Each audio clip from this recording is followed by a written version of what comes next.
I don't have the prosecutor. I'm not the problem with the prosecutor standing here and standing over David Booker.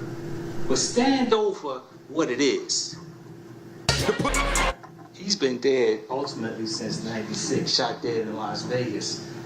So when the prosecutor stands here and tells you that my client represents the depravity of rap, this is what I want you to think about right here, because he was at the most recent version. Yes, that's where they removed the actual profane words, but the profane concepts are still played in the black church. So, if his depravity is reflected in his music, then all of American black culture is depraved. That's the end of that story. So all that good person, bad person talk that the prosecutor's talking about, and prior crimes evidence, and gang evidence, and rap evidence, cumulatively that tells you, the jury, the only thing that you need to know. The prosecutor himself has some doubts about the strength of the actual homicide case. The actual homicide case. That's what the rest of this is about. You can turn off the Apple Play. Thank you, Judge. He needs you poisoned against my client so you'll lower the bar of reasonable doubt so he can ultimately hurdle it. How many witnesses were called, ladies and gentlemen?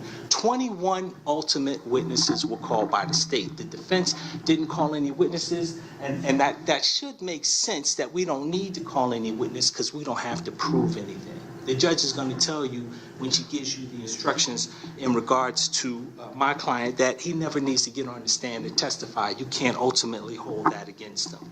The state called 21 witnesses. How many witnesses put my client into QT?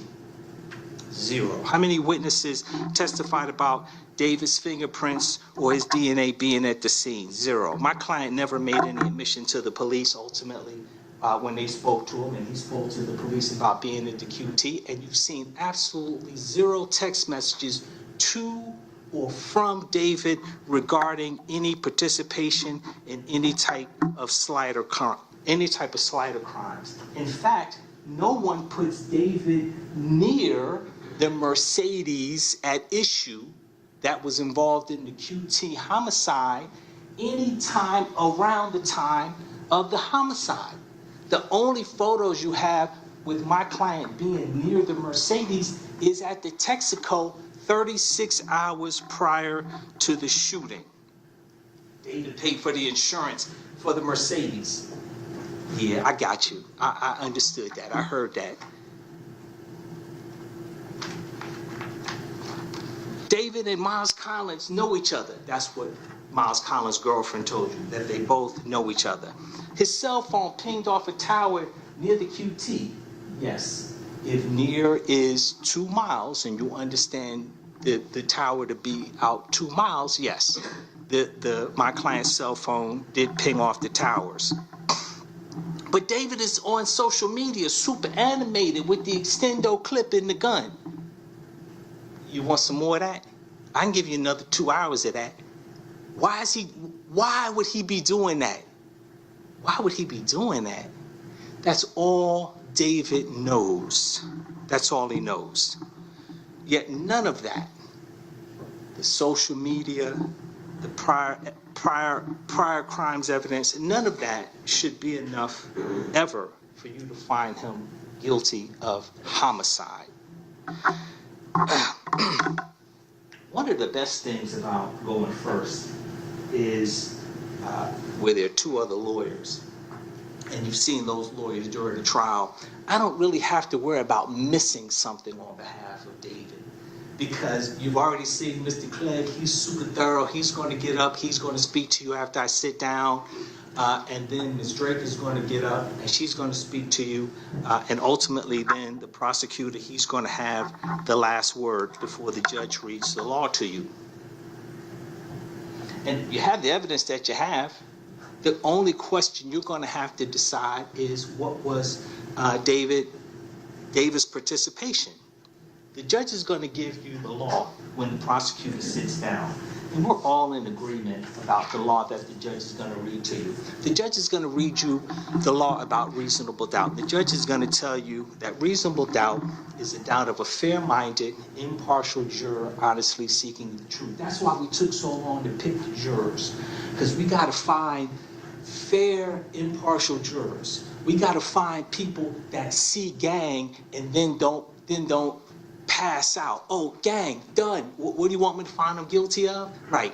We don't need those folks. We also don't need the folks that say, oh, did the police pull up? Oh, therefore the police are wrong. If the police are speaking, then the police are liars. We don't need that. So we have to get a fair-minded, impartial juror. And reasonable doubt is a doubt of a fair-minded, impartial juror. It's a doubt based upon common sense and reason. That's what the judge is going to tell you.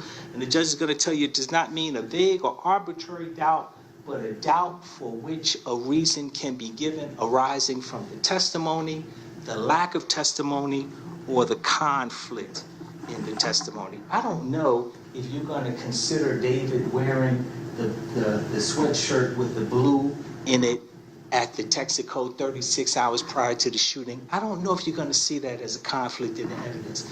Are the Bloods allowed to wear anything blue? I don't know what you're going to think about that, but ultimately that may be deemed a conflict in the evidence in regards to David being in the gang.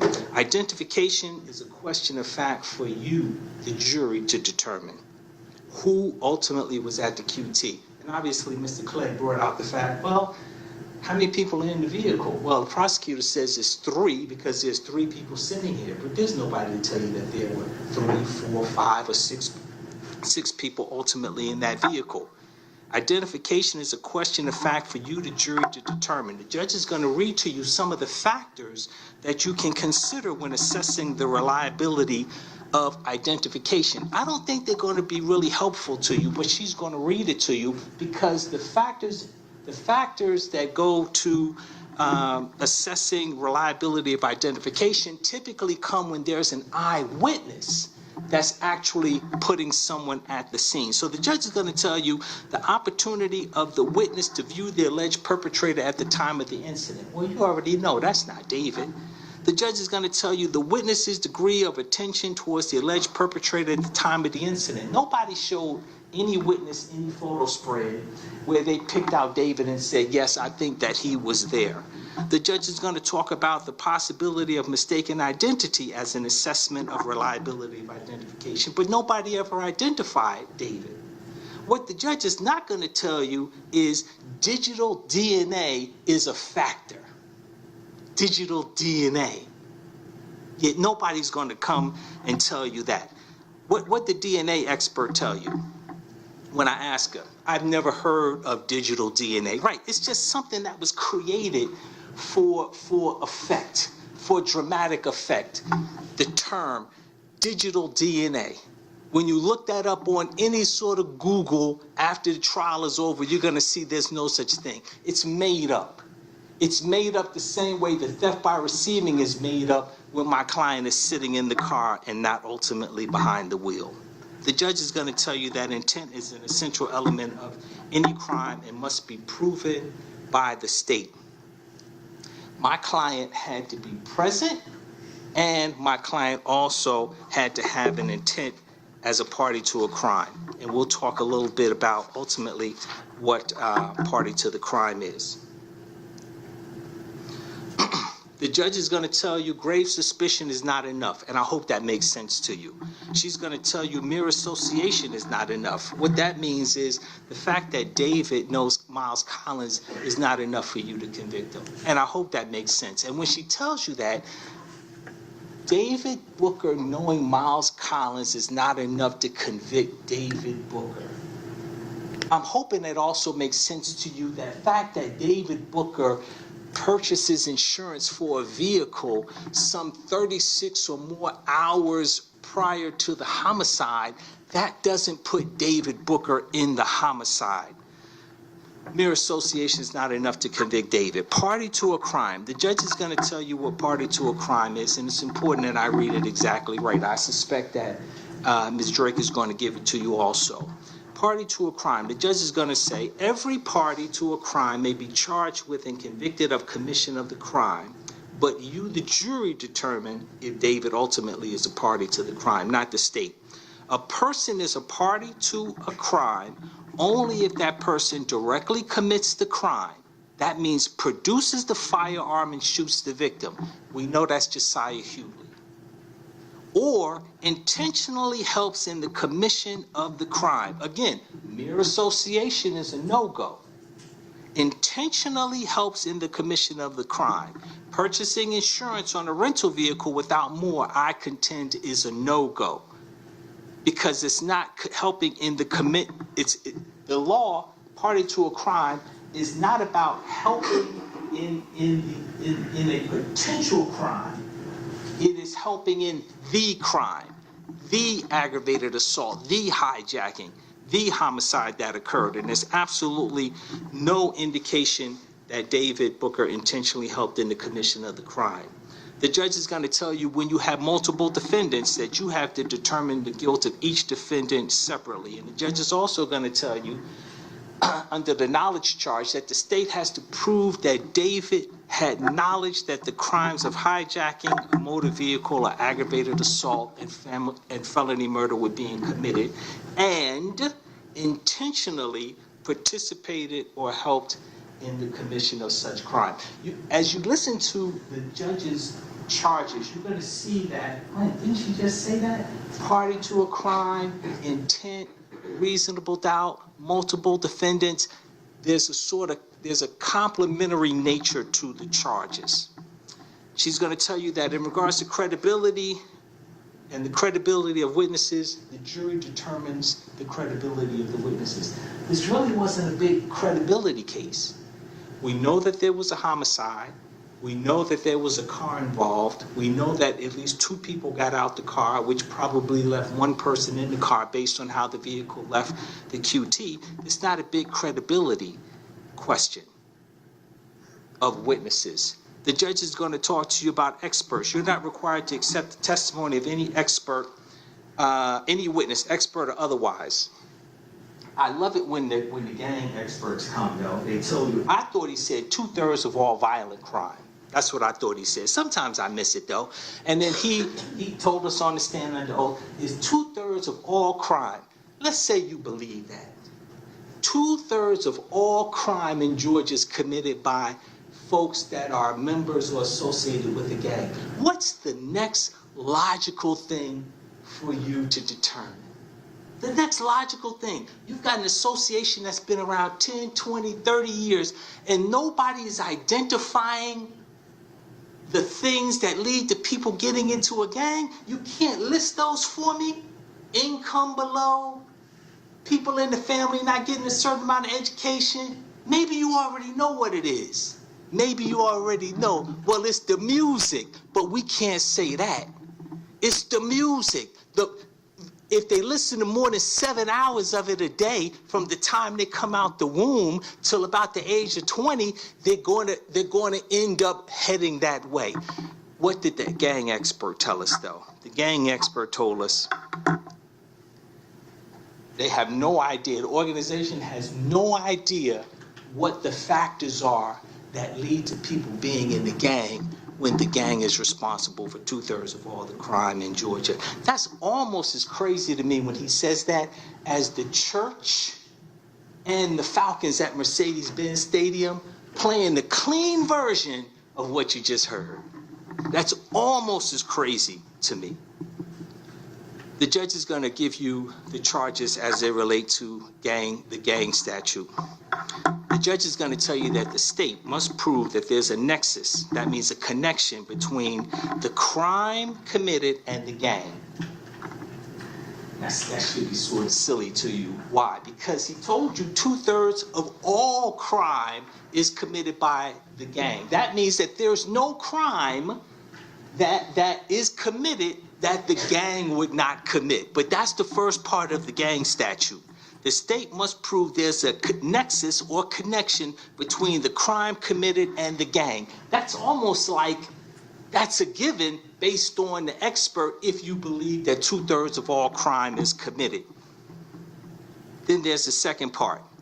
The crime was committed, the crime that was committed July 10, 2022, was to further the interests of the gang. That's where it starts to get a little shaky. You're a gang member So if you commit a shoplifting, is that to promote the gang, or did you just want to get mascara for your girlfriend? That's where you, the jury, have to determine. The part of the gang charges, the second part. The crime was committed to further the interests of the gang. There's absolutely no evidence of that in this case, ladies and gentlemen. That's just pure speculation, which is why I think it's going to be easy for you to determine, as it relates to the gang charges, that David Booker is not guilty of all the gang charges. The judge, I told you earlier, is going to speak to you about the defendant never needing to take the stand, and she's going to tell you he doesn't need to take the stand, and you can't ultimately hold it against him that he didn't take the stand. She's also going to give you the law as it relates to other crimes evidence. She's going to tell you, before you can consider any other alleged acts, the theft by receiving that my client pled to in Fulton, for the limited purposes stated, you must first determine whether it is more likely than not that the accused committed the other alleged act, not pled to them to get out of jail, as the expert told you sometimes happens, but that they actually committed the theft by receiving stolen. Now, let's say he did that. Let's say he did, in fact, commit the theft by receiving stolen property. I asked the person that was here, did you find any gun? There wasn't any gang talk about that. Yeah, well, we found 2 pistols, one with an extendo clip, and we found a bunch of gang stuff. No, there wasn't any talk about that related to the theft by receiving. That's just meant to poison you. You have the whole case. In regards to David Booker, you're left with 3 questions that you have to answer. 3 questions in regards to David Booker. Number 1, was he at the QT? Not whether his phone was pinging 30 minutes earlier in an area that covers a 2-mile radius of the QT. Not the digital DNA. Was David at the QT? That's the first question. If he is there, if David is at the QT, did he play any role in the shooting at the QT? Not purchasing insurance on a car where there are no text messages between him and anybody else about slider crimes. Did he play any role in the shooting at the QT? And there's absolutely no evidence. If you believe that he's one of the figures driving or running but not shooting. That's the second question. The third question is David a party to the crime of hijacking or aggravated assault or felony murder? Is David a party to the crime? Josiah Hughley is already admitted to being the shooter. So after you listen to Ms. Drake's argument about her client, who's already said he's the shooter, you've got to almost go immediately to party to the crime to determine if David and Miles Collins are parties to a crime. And you've got to make that determination with absolutely no text messages or social media indicating any sort of conspiracy. That's what you have to do it with. And based on the state's evidence, I contend you must say yes to all 3 of the questions in order to find David guilty. He was present. Let's assume that you think, well, he's not present, but wait a minute. The state's already told you they think he's present. So you can't come to a determination where you say, I don't think he was present, but I somehow think that he's guilty despite the fact that he wasn't present. The only way you're going to get to that is you're going to have to admit, I'm susceptible to the gang evidence. Because even the state is telling you they think he's there. So for you to say, I think he's guilty, but he's not even there, that's ridiculous. You have to say yes to all 3 questions. David was at the QT, David played a role, and David was a party to the crime of hijacking. But I contend you won't be able to say yes. Because you won't be able to say yes to all 3, because the evidence ultimately doesn't support it, it's going to be your duty. And that's the word that the judge is going to use, duty. It's going to be your duty to find David Booker not guilty of all charges. Thank you very much, ladies and gentlemen. Thank you, Mr. Lewis. We've been going a little less than an hour. Does anybody need a comfort break? I need a wheelchair. You do? Okay. Let's just take a 5-minute comfort break. Off the record.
We're ready.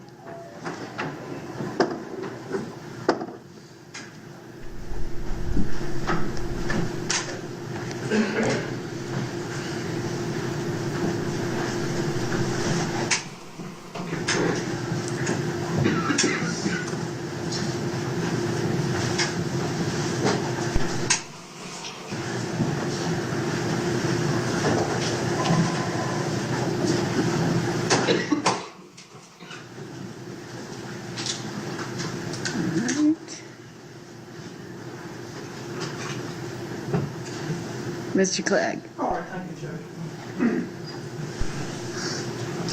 Good morning, ladies and gentlemen. I am somewhat of an anachronism. That means I'm old-fashioned, to put it bluntly. You will not see during the course of my closing argument a PowerPoint performance. You will not hear any sort of musical interlude. You will simply be listening to me talk for however long I talk.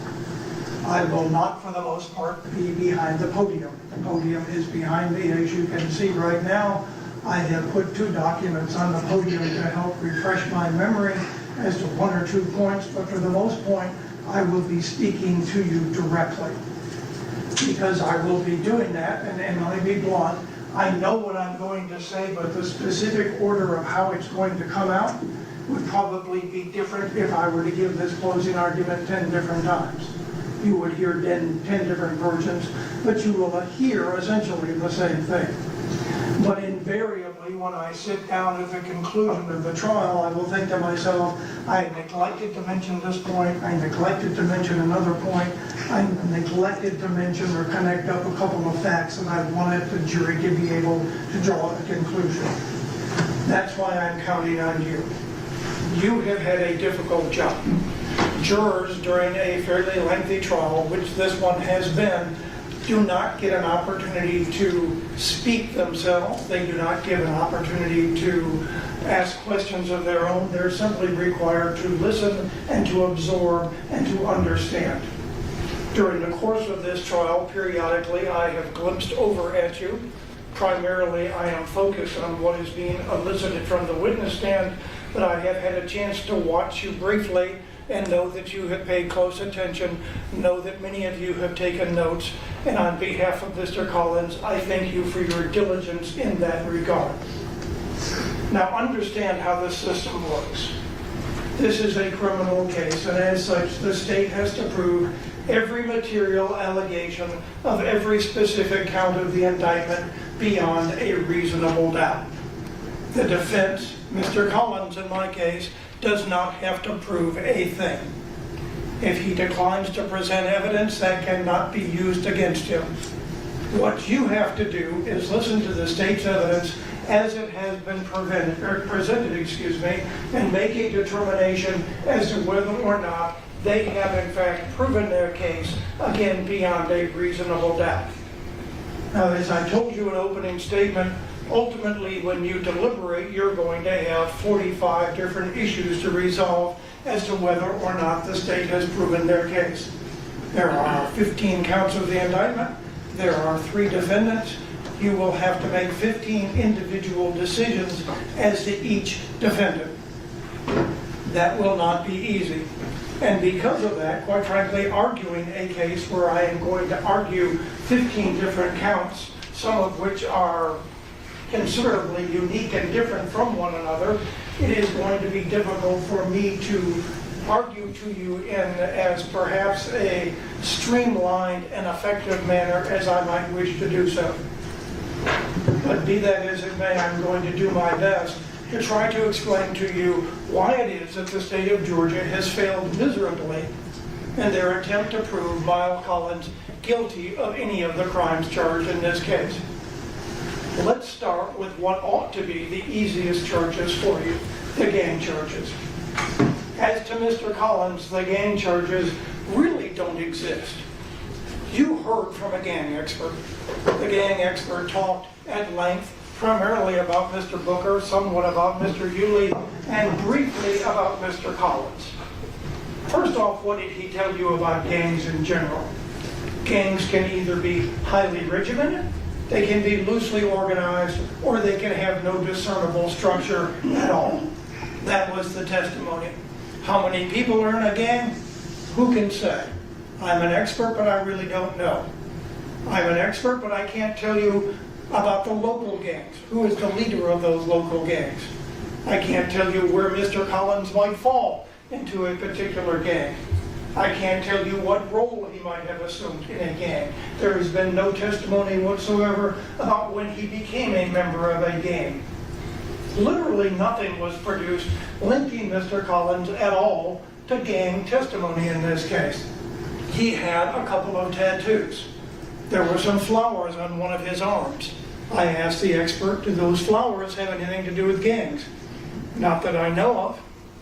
There was a spider sign, almost like a Spider-Man design on his neck. What does that tell us about the gang? Not much of anything. So you heard that the linking of Mr. Collins to a gang is minimal at best in this case. What was very interesting, however, was at some point during the course of this trial, there was a video shown, and it was only 7 or 8 seconds or so. It was a gentleman wearing a hat. I think it was a red hat. He had a pair of glasses on. He was performing some sort of song. Exactly what he was singing about or rapping about is unclear. That apparently, according to the gang expert, came from Mr. Collins's Instagram account. Was that Mr. Collins? It was not. The gang expert conceded. I have absolutely no idea who this is, but I can tell you that it is not Miles Collins. So in trying to convince you that Miles Collins is a member of a gang, the state of Georgia presents evidence of some individual, identity unknown, for a matter of seconds, 6 to 8 seconds, performing some sort of song and suggests that you should take that and decide, yes, in fact, that links Mr. Collins to a gang. That's preposterous on its face. Now think also about this. There are 10 gang counts. 5 of them are repeated, or all 10 of them, there's actually 2. They're repeated 5 times. I mean, there are 5 underlying charges: felony murder twice, aggravated assault, hijacking of a motor vehicle, and possession of a firearm during the commission of a crime. As to each of those counts, there are 2 corresponding gang charges. If you listen carefully, and I know you have, you know that the indictment alleges basically that all of those gang charges relate to the offenses that are charged, the substantive charges that are charged. They could have just said, here's the gang charge, done it 2 times and been done with it. But instead they have gone ahead and included it to each of the real charges that are pending in this particular case. Because let's be blunt, if you find Miles Collins not guilty of the underlying real charges, the gang charges are beside the point, okay? Make no doubt whatsoever. The gang charges only can be considered if you find him guilty of any of the underlying charges. If you don't, the gang charges go away. But implicit in the state's idea and the way they have indicted this case, and look at the indictment when you are deliberating, implicit in the way this case has been indicted is the idea of a contemplation by the individuals involved that the underlying offenses were contemplated to be committed during the commission of this offense. Okay? Those offenses are felony murder, ag assault, hijacking a motor vehicle, possession of a firearm during the commission of a crime. All 5 of those crimes require the use of a firearm. All 5 of those crimes allege the use of a firearm. Is that what was contemplated in this particular case? Mr. Melvin, in the course of his direct examination of Sergeant Harrison, basically elicited from him some testimony about his days back when he was a general detective, before he became a robbery detective, before he became a homicide detective. He asked him, "Are you familiar with something known as slider crimes?" He said, "Yes, I am," and went on to describe it. I elicited further testimony about what exactly is a slider crime. And at this point, you folks have a pretty good idea what a slider crime is. It is a crime of opportunity. It is a crime of stealth. It is a non-confrontational offense. The idea is to find someone who has gotten out of their car for the purpose, perhaps, of putting air in their tires, perhaps for putting gasoline in their car, but who has left the car unoccupied. The car is in a position where it can be driven off by someone getting into the car. That is the whole idea of committing the offense, so that the victim and the perpetrator never come into contact with each other. There is no contemplation in that kind of offense for the use of a weapon. Now, in this case, obviously a weapon was involved, allegedly by Mr. Hewlett, okay? But in this case, you have to decide, was this something where it was contemplated that there would be a confrontation, that a gun would be exhibited, where a gun possibly could be fired, and a gun would be used? Or you have to decide whether or not this was simply going to be a stealth offense of trying to steal a car. If it is the latter, then the state has a real problem, because in each and every one of the gang counts, they have alleged that these were done for the purpose of trying to bring status to the gang and status essentially to themselves. Now think about that logically for a second. If the offenses were not contemplated, no one expected that the gun would be pulled, no one expected that the gun would be used, then how on earth could they have been contemplated in advance? But that's what we've got here. You've seen the video. You know what the video shows, do you not? The video shows that the Charger is sitting there, someone is putting air in the tires, Mr. Coleman. Mr. Coleman is out of the car. The video shows someone get out of the Mercedes. The video shows that individual who has gotten out of the Mercedes get into the driver's side door of the Charger. You know from watching the video, Mr. Coleman, the owner of the car, is on the passenger side. You know, realistically, from watching the video, Mr. Coleman cannot be observed by the person who has got in the car. Mr. Coleman at some point becomes aware of the fact that his car is being taken and responds. But that obviously is not the intention of what was supposed to have occurred. The offense was supposed to have been committed, the Charger was supposed to drive off, back away, go away, and no confrontation between the perp and the victim was ever supposed to have occurred. No handgun was contemplated. That makes common sense. You know it. You've heard the evidence. You have, more importantly, seen the evidence. Now, one of the questions that arose, factual questions that arose during the course of the trial, is when exactly is it that Mr. Coleman came to the realization that his car was being taken? Was it when his car was started? Had he left his car running? Or was it when the actual two cars collided with one another? By that, I mean the BMW and the Charger. I would submit again, and you've had an opportunity to see the video, that what happened was when the two cars hit each other, when the Charger was trying to back up and drive away, and wound up hitting the BMW, which just perchance happened to pull in front of it at the last second, that is when Mr. Coleman reacted. Okay? Again, that is contemplation that the car was to be stolen right then and there before Mr. Coleman had an opportunity to realize what was going to occur. Again, all 5 of the substantive charges in this case allege the use of a firearm. They contend that in advance of the offense, a firearm was contemplated. A firearm was going to be used. Are you satisfied with that under the circumstances that we have in this particular case? Because that's essentially what the state has to prove. What you've got instead is Mr.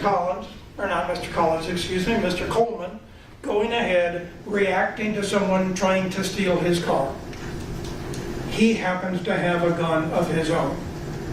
He produces that handgun sometime during the course of the brief incident which transpires. If he had not produced the handgun, his handgun could not have been taken from him. That handgun ultimately winds up on the ground where he is having a dispute or a scuffle with the individual who had been in his car. We know that there had been, according to Detective Harrison, from his watching the video, that there had been some sort of scuffle inside the car. No shots were fired inside the car. You know that. Harrison said you can't hear the video, but at the same time there are victims there. There is only evidence of one shot. There is only evidence of one shell casing, and there is no evidence of any sort of damage in the interior of the Charger, which is consistent with a shot having been fired inside the car. Logically, what happens is that the person who is backing away in the Charger, trying to steal the car, all of a sudden becomes aware of the fact that he is being confronted by an individual with a gun. He is trying to get out of the car. Presume hypothetically, presume Mr. Hewley is that individual. That is the evidence you have heard. The state would argue, and I expect that they will, that Mr. Hewley, instead of just trying to get his ass out of Dodge, decides instead, I am going to stay here and get into a shootout with Mr. Coleman. Does that make sense? Who got out of the car first? Who's on the driver's side of the car? We know that's Mr. Hewley, right? Who's on the passenger side of the car? We know that's Mr. Coleman, right? Who comes out of the driver's side car first? That's Mr. Hewley, correct? Who follows out? Mr. Coleman. Now, during the course of the trial, you heard certain people offer their opinion that Mr. Hewley pulled Mr. Coleman out of the car. You can use, in the course of deliberating in this case, your common sense. You are expected to use your common sense. Realistically, is that plausible and is that believable? In this particular case, the evidence is no, it is not plausible and it is not believable. First off, we know Mr. Coleman is a tall guy. We have heard testimony from his mom. He was, according to her, 6'9". We know there's a center console in the car. That would make it more difficult for one person to pull the other person across the center console and out of the car. We have heard testimony elicited by Ms. Drake that Mr. Hewley was 5'8", 140 pounds, according to the warrant, when they sought to arrest him.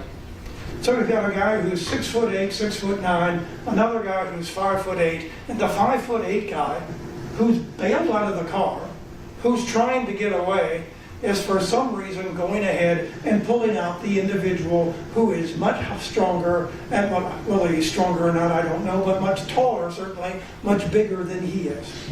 Again, is that plausible?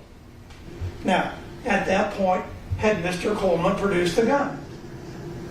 We don't know for sure. We can't see inside the car. But logic tells us, yes, he had. Why do I say that? Here's why. First off, his holster is still in the car.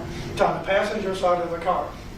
That means he either got the gun out of the holster in the car or had the gun on his person when he was putting air in the tires. But at some point, he's got the gun in his possession when he gets out of the car as well. Another point, that Mr. Hewley pulled him intentionally out of the car with the intent to cause him injury, then do you really believe that he was able to do so with a gun in his hand? If you've got a gun in your hand, it basically prevents you from using that particular hand. So if the gun has been produced by Mr. Hewley before they get out of the car, that's pretty much going to require Mr. Hewley to have pulled out this guy who's a full foot taller than he is, pulled him out on his own using one hand. Again, 6'8", 6'9" individual across a center console. That, of course, did not happen. Use your common sense. Now you're thinking, that's all well and good, Mr. Clegg. What does that have to do with Miles Collins, David Booker, or the price of tea in China? Okay? The bottom line is, again, you've got to go back to what I spoke to before, what was contemplated. This was going to be a slider-type offense. Now, in the course of their case, the state introduced evidence of Mr. Collins's having previously entered a plea to 2 offenses in Rockdale County. Both of them involved what appeared to be slider-type offenses. You heard from the detective who testified in that regard. The first time, the evidence was pretty minimal. The detective said the car was stolen, the car was recovered 10 days later. Inside the car, when it was recovered, there was a pizza box. The pizza box had an order placed in the name of Miles Collins. That order was made 8 days after the car was stolen. Okay? That's not much, is it? Okay? The second one perhaps had a tad more, but remember the particular facts of that case. Okay, a woman is putting gas in her car. Somebody gets in the car. The state alleges it's Mr. Collins, okay? Fair enough. The woman is having none of it. Not today. You ain't stealing my damn car today, or words to that effect. I don't recall her precise language, but she intervenes, she confronts, presumably Mr. Collins, and what does Mr. Collins do? Does he pull his gun and say, no, I'm taking your car? Or does he tuck his little tail between his legs and go about his business and run off? Is there any evidence during the course of that second incident, the only one that can realistically show that Mr. Collins was at the scene, which suggests that he had a gun and suggests that he was seeking a face-to-face confrontation with an individual? The evidence is no. And again, remember, every allegation in this particular case requires the use of a handgun. And when I say every allegation, the 5 actual crimes alleged, not the gang charges. So while they may shed some light, they don't shed much light as to whether or not he is guilty of the crimes alleged in this particular indictment. Now, jump ahead. Do you know that Miles Collins was there? And the answer is no, you don't. First off, you can see it's a Mercedes that drove away from the scene. You can see the point. I mean, there was a photograph taken by Mr. Waits, the gentleman from across the street. Mr. Waits got a good view of the car. There's no question that it's a Mercedes. We will concede that point. Okay? Is it the Mercedes that the police believe was used in the commission of the crime? You don't have a clue as to that, do you? Bottom line is there is no tag number seen leaving the scene. There is no tag number seen after the fact. All of the tag numbers from the flock cameras show something which occurred beforehand. None of them show the vehicle driving away. The detective would say, well, it appeared to be an out-of-state tag. We looked for a black Mercedes with an out-of-state tag. We didn't find one, therefore this must be the car. But think about that for a minute. They didn't find any vehicle, any black Mercedes after the fact, did they? Any evidence as to the tag number only came from something that occurred beforehand. And more importantly, is that the vehicle that Mr. Collins rented? I mean, think about this, folks. Mr. Collins in his statement says, yeah, I rented a Mercedes. Is there any evidence to show that the car he rented was the car used in the commission of this offense? And the answer is, no, there is not. You cannot, you should not engage in conjecture. You cannot engage in guessing. You cannot say, well, logically, yeah, this is probably the case. What the hell, he's a member of a gang. I'll echo Mr. Lewis here a little bit. He's a member of a gang. He must be guilty. He rented a car like that. We don't know whether it's the same car or not. Was the crime that appears to have been used in the commission of the crime. Therefore, he must be guilty. Come on. You know better than that. That's not sufficient. That doesn't come anywhere close. But again, the digital DNA evidence. Now, I agree with Mr. Lewis. The digital DNA is an attempt to make it sound that the mathematical precision for real DNA, 1 in 100 trillion or whatever the number was espoused, applies to phone records as well. No, it doesn't. First off, what phone records do you got? Phone records don't show us a whole lot, do they? Phone records show us that according to Mr. Collins' phone, at 11:23, he was somewhere south of the QuikTrip. Remember Detective Wilbanks, or Investigator Wilbanks from the DA's office? He had a number of exhibits. You can see where the cell phone towers are, and you can see where the area surrounding those cell phone towers are, where if an individual phone was in that area, it would bing off that tower. You saw one photograph, or not photograph, I guess, but exhibit like that regarding Mr. Collins' phone. It was not in the geographic area of the QuikTrip. Make no mistake, whether the others were or not, his phone was not in the geographic area of the QuikTrip. The only other evidence we get requires you to jump ahead to 12:51. At 12:51, Mr. Collins' phone is in Clarkston, or thereabouts. Now, Detective Harrison apparently doesn't know where Clarkston is, but we did hear from Detective Harrison the approximate distance from the QuikTrip on Peachtree Parkway down to 285. It is a number of miles. Realistically, do you believe that an individual could get from 1238, 1239, in Peachtree Corners at the QuikTrip to Clarkston in 12 and a half, 13 minutes?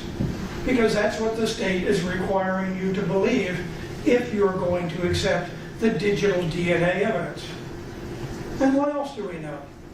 In this particular case, the evidence shows that Miles Collins wasn't necessarily always in possession of his phone. There is testimony that Mr. Collins had two phones.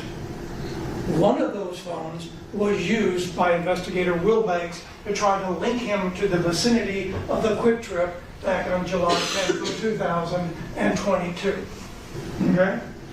But when the police went to his girlfriend's house, Jeremiah Pledger, on July the 21st, prior to Mr. Collins' arrest, which was on July 25th, lo and behold, they found that phone that was used in ultimately creating that exhibit.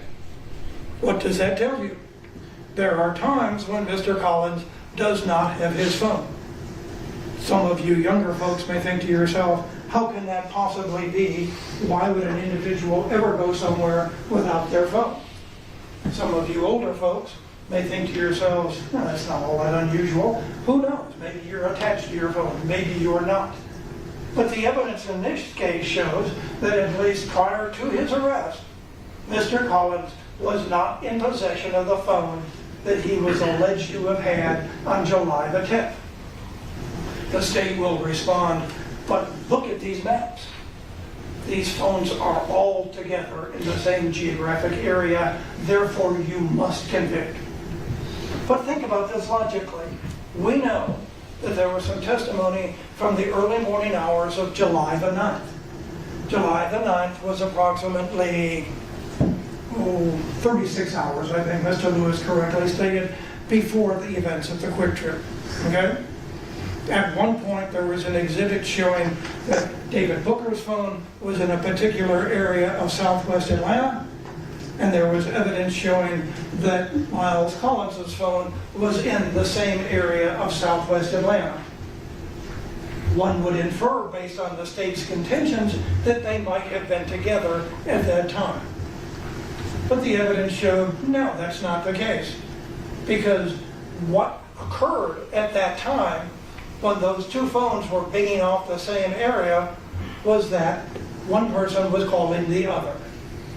I suppose two people sitting in the front seat of a car, in lieu of talking to each other face to face, could decide to call each other on the phone, but that, of course, makes no sense. So even though two phones can be in the same geographic area, that doesn't necessarily mean that the two individuals are together. The state's own evidence is an example of that fact. The state will say, well, even though we can't prove the tag number was the vehicle rented to Mr. Collins, we can prove it through the Texaco video. You've seen a little bit of the Texaco video, have you not?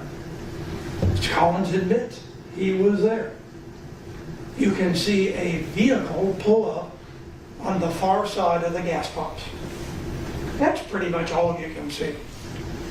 I will defer to you folks. You're younger than I. You probably have better eyesight than I do. But the bottom line is, looking at that car that the state will tell you is the car that was used in the commission of the offense at the QuikTrip, you have to ask yourself, can we realistically draw that conclusion? You can't see the tag. Harrison can see that, right? You really can't see much about the car at all. It does appear to be black. Can you tell it's a Mercedes? I don't believe you can. Again, that's your call. The prosecutor can't simply stand before you and say, I say this, therefore it is so. You have to be presented with evidence that allows you to draw your own conclusions. And in this particular case, you can't, based looking at that video. Now, were David Booker and Miles Collins together at that location 36 hours before the fact? Maybe they were. Does that mean that Miles Collins was present at the QuikTrip the following day and a half later, 36 hours later again? The answer is no, it does not. Realistically, what is it you got? I mean, the bottom line is there's a car that's been rented. It's a Mercedes. What else about the Mercedes? Let me jump ahead a little bit here. The Mercedes is recovered in Clayton County somewhere. Okay? We know that there is DNA evidence in this case. We know how sophisticated and adept DNA evidence has become. We know because certain DNA samples were taken off of a COVID mask. Okay? That DNA was subsequently connected to Josiah Hewitt. Okay? It was not connected to either Mr. Booker or to Mr. Collins. Okay?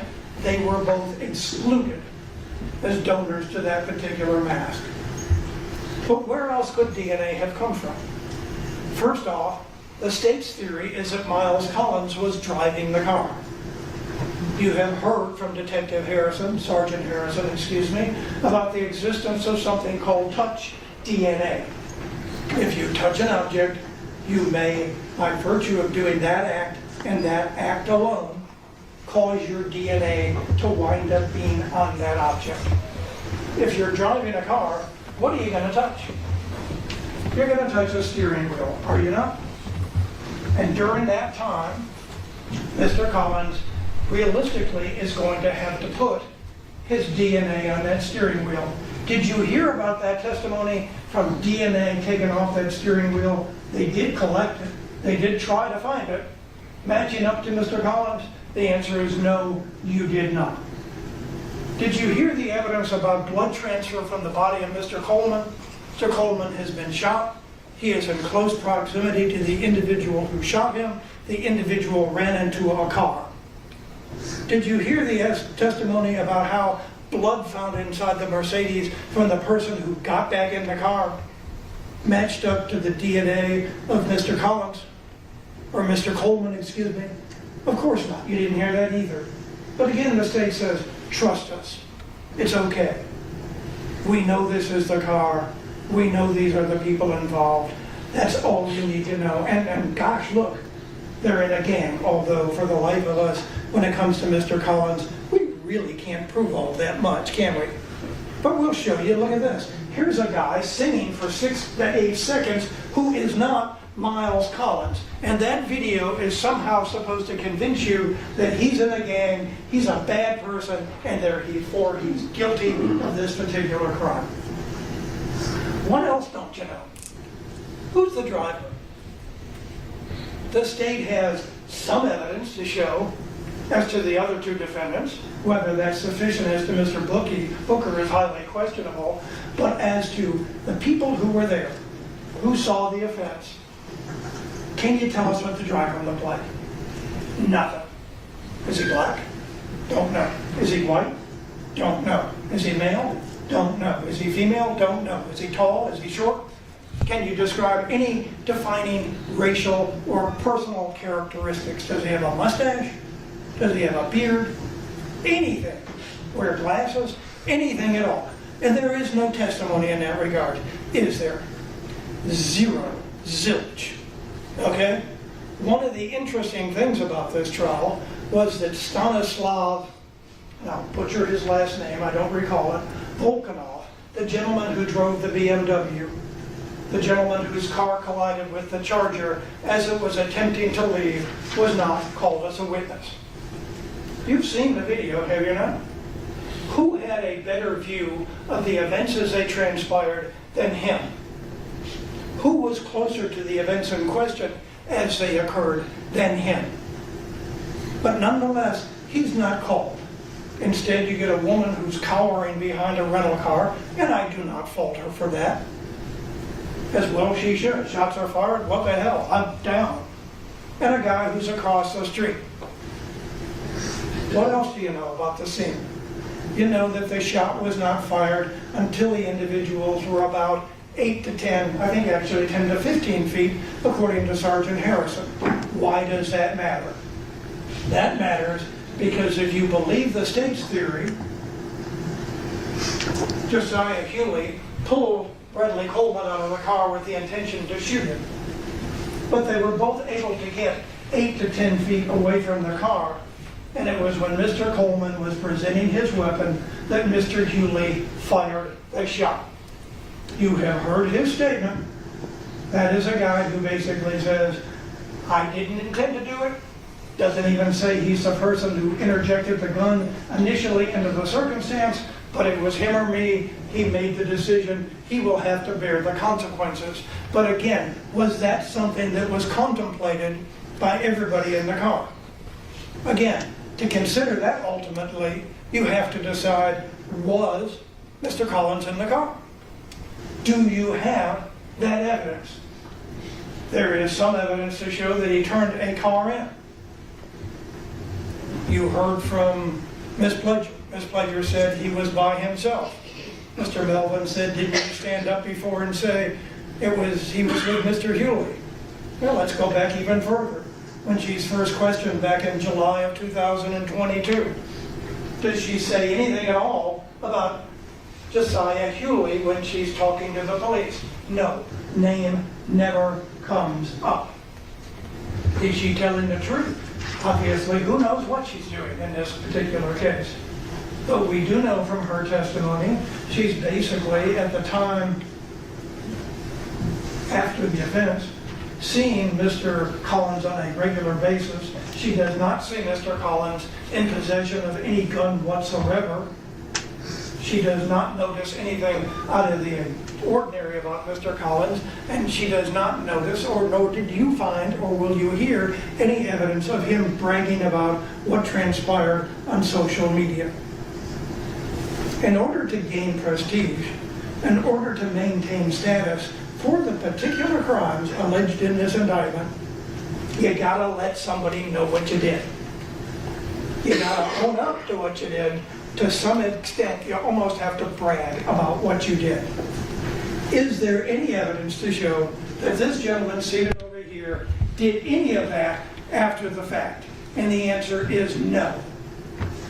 But you know what? All of what I have said bows down before this. Mr. Lewis, in his closing, basically talked about the concepts of mere presence and mere association. Okay? If you're there, or you're associating with somebody who commits a crime, absent more, you're not guilty. Again, the state has the burden. I would submit to you that at some point during the course of this investigation, the state of Georgia concluded there are 3 people in the car. By process of elimination, we know who did what. We know what Josiah Hewley did. We know what David Booker did. We got out of the car under their theory. And we know that Miles Collins was the driver. Again, where is that evidence? Because Harrison, on cross-examination, conceded the windows are tinted to the Mercedes. You can't see in the car. You don't know how many occupants there were. In this case, presume hypothetically you decide, now what the hell, he was there. Talking about Mr. Collins. If he's not the driver, then you can't show that he has aided or abetted the commission of the crime. Bottom line, he didn't shoot the guy, we know that for sure. Mr. Coleman was not shot by Miles Collins. There is no evidence to show at any point he was ever in possession of a weapon. But even if he were there, and I am not conceding that point, but even if he were there, unless you can show he is the driver, you have absolutely no business convicting him of anything. Now, if you thought he was the driver, and you thought he knew they were going to steal a car, then quite frankly, he's guilty of attempting to or stealing a car. He ain't charged with that. For reasons that are clear perhaps only to the state, they have decided to instead not indict him for theft by taking of a motor vehicle, but instead indict these 3 individuals for the offense of hijacking a motor vehicle. Listen carefully to the definition of hijacking a motor vehicle. It requires the use of force and violence. The force and violence would be the gun. In this case, whoever is taking that motor vehicle, Mr. Hewley in this case, is trying to do so before Mr. Coleman realizes what's happening and is trying to get away before Mr. Coleman can react. Once Mr. Coleman reacts, after the 2 cars have collided with one another, Hewley is trying to bail out. The hijacking of a motor vehicle is over at that point. Any homicide that occurred is not pursuant or not part of a hijacking of a motor vehicle. 1, because there is no such offense of a hijacking of a motor vehicle in this case, based on the facts we have. And secondly, because the offense has been abandoned at the conclusion of the offense when Mr. Coleman intervenes. Okay? But the bottom line is, do you know, or can you conclude based on that that homicide had any connection to the hijacking of a motor vehicle? And the answer is no. Now, secondly, how do you know? Presume hypothetically again. Yeah, Collins was in the car. What the hell? Do you know that he knew Hewley had a gun? Do you know that he knew what Hewley was going to do? Do you know that he was the one who was going to drive the car away from the scene? Again, you know none of that. You don't. Again, the state is asking you, to engage in conjecture. This must be what happened. Plausibly, this is what happened. Now, that doesn't cut it. This is a court of law, folks. The case is based on evidence. Evidence has to be produced from the witness stand. If the state of Georgia cannot produce evidence answering specific questions, then you are not authorized to convict. And until and unless they do so, you should not, under any circumstances, return a verdict of guilty. Now, what about this question? That's an aggravated assault. The aggravated assault results in the death of Mr. Holtman. Is that a homicide? Seems like it. Is that a specific homicide? That will ultimately be left to you folks as jurors to decide. Okay?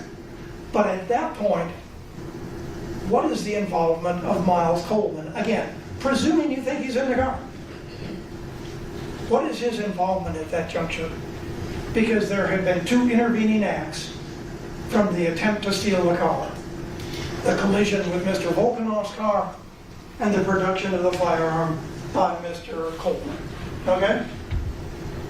And at that point, it is two people who have guns, who are in position to shoot each other, and one person decides to shoot the other. That is a homicide. It is a homicide under any circumstances that has absolutely nothing to do with the gentleman who is seated right here. Whether he was in the car, or not, whether he was driving or not, the homicide is totally unrelated to anything Miles Collins has done. You will hear a jury charge basically telling you an individual can be convicted of murder, felony murder, if a co-defendant shoots and kills somebody. But I would submit to you, ladies and gentlemen, that contemplates a situation such as this. Two people decide to go rob a convenience store. One person's the getaway driver, the other person says, I got a gun, I'm going in, I'm confronting the victim, and I'm going to take the money. Things go south during the course of the robbery. The convenience store clerk winds up getting shot and killed. Everyone concedes that the getaway driver knew about the fact that there was a gun. Everyone concedes that the getaway driver was aware of the fact that that gun was going to be exhibited, and everyone concedes that realistically that is something that could happen when you use a gun. But you gotta know a gun is being used. You can say, of course he knew. Why? You gotta have proof as to why it is that you believe that. Again, conjecture isn't good enough. You can't just go ahead and decide that must have been what was going to happen. You've got to decide, has the state of Georgia actually produced proof to satisfy us beyond a reasonable doubt of my client's guilty? Again, Miles Collins is who I represent. I don't represent the other two gentlemen. Again, I have no desire to assist in their prosecution. To some extent, during the course of my argument and presentation of evidence, I may have helped them out. Whether or not, I don't know. But the bottom line is, I represent Mr. Miles Collins. And when you go into that jury room, you've got to decide amongst yourselves, what exactly can they prove? What exactly did he do? And what exactly is it that we simply don't know? If ultimately you get to the point where you decide, I simply don't know, then your duty is to find Miles Collins not guilty of each and every one of the charges. Again, the 5 real charges in the case, not the gang charges, all involve the use of a firearm. No matter what you believe about Miles Collins, there is no evidence to show that he knew anyone had a gun, that he had a gun, or in fact that he was actually in the car at the scene. And even if he were, as I said, even if he were, how is it he has aided and abetted in the commission of those 5 crimes? That's what you gotta decide, folks.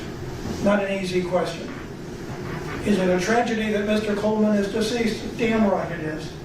The guy's minding his own business, trying to put some air in his tires on a Sunday afternoon at 12:38, 12:39 in Peachtree Corner.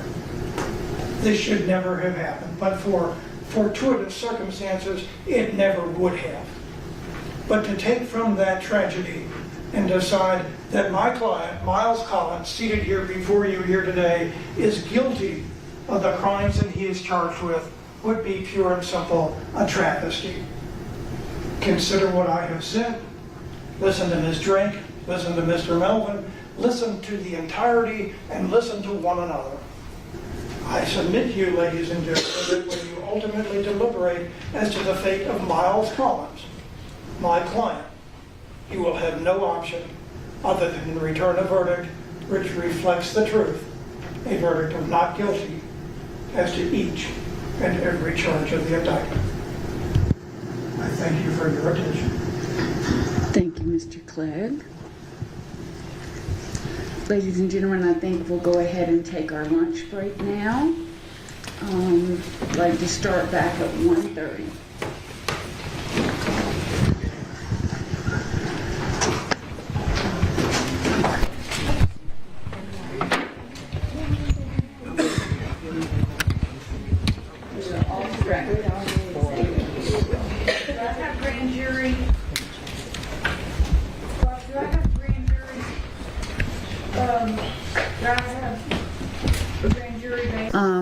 I think we are with Ms. Drake. Yes, ma'am. Thank you.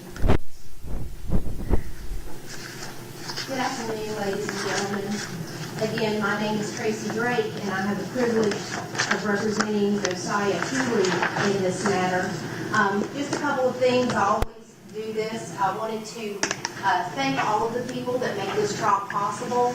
Our bailiffs, Madam Court Reporter, both of the Johns here at the table, Mr. Melvin and Mr. Williams. It's always nice to fight with people that are so pleasant, so I always appreciate that. And to the co-defendants attorneys in this case, of course the deputies, they help keep us in line, and of course the court itself. But most importantly, I want to thank you for the time and the attention that you have paid to this matter. Obviously, it is a very important case. It's very important not only for the family and friends of Mr. Coleman, but it's also very important to these three young men sitting here at the table before you. So as I did in my opening, I like to go through the law and how it applies to this case. The facts of this case are not greatly in dispute. There are some interpretations that may can differ from person to person, but the basic facts of this case are the same. Now I know that my co-counsels, for lack of a better word, have already gone over a little bit of the law, and a lot of their arguments I'm going to try not to duplicate, but since we do represent each of these young men separately and independently, I think it is possible in my representation of Josiah to maybe reiterate some of the same arguments you might have heard. But let's start off with talking about some of the law that's going to be very important in this case. And this is in no way everything that the judge is going to tell you. But these are some of the basic laws that you need to understand, and also some of the laws that are very specific to this particular indictment. First off is the presumption of innocence. Now we've talked about that. What is the presumption of innocence? As this trial started, and even as they sit here today, these young men are presumed to be innocent until they're proven guilty. What's very important is that no person shall be convicted of any crime unless and until each element of that offense has been proved beyond a reasonable doubt. That's going to be important when we discuss the indictment in this case, how it was indicted, and why it was indicted the way it was. The burden of proof rests upon the state to prove every material allegation in the indictment and every essential element beyond a reasonable doubt.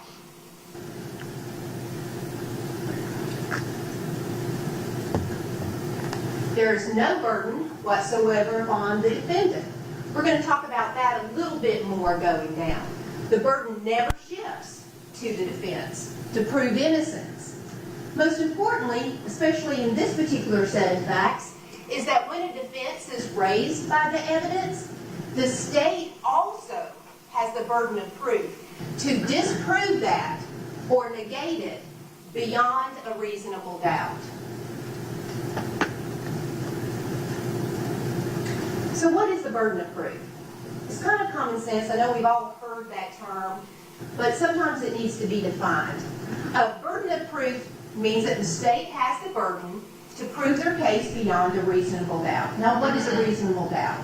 It is a doubt of a fair-minded, impartial juror honestly seeking the truth. It's a doubt based upon common sense and reason. It is a doubt for which you can turn to the person beside you and say, I have a doubt because of A. It's not a vague or an arbitrary doubt, and it can come from a consideration of the evidence, a lack of evidence, which there is a lack of evidence, and we'll talk about that in a minute, or a conflict in the evidence. If, after you look at all of the facts in this case, and after you consider the law, your minds are wavering, you're unsure, you're back there going, it could be this, but it could be that, I'm just not sure, then that is a doubt. And your oath requires you that you are not authorized to convict the defendant in this particular case. And when I refer to defendant, I am normally just referring to Mr. Hooley, unless I state otherwise. Now, this up here, the judge is going to give you a charge, and it's going to have some extra words in here. I meant to go back and add them, but I fell asleep last night. I got too excited after the Kansas City game. To authorize a conviction, the proved facts, the judge is going to add in some language. To authorize a conviction based upon circumstantial evidence, and she's going to define that for you. The proved facts must not only be consistent with the theory of guilt, but also exclude every other reasonable theory other than the guilt of the accused.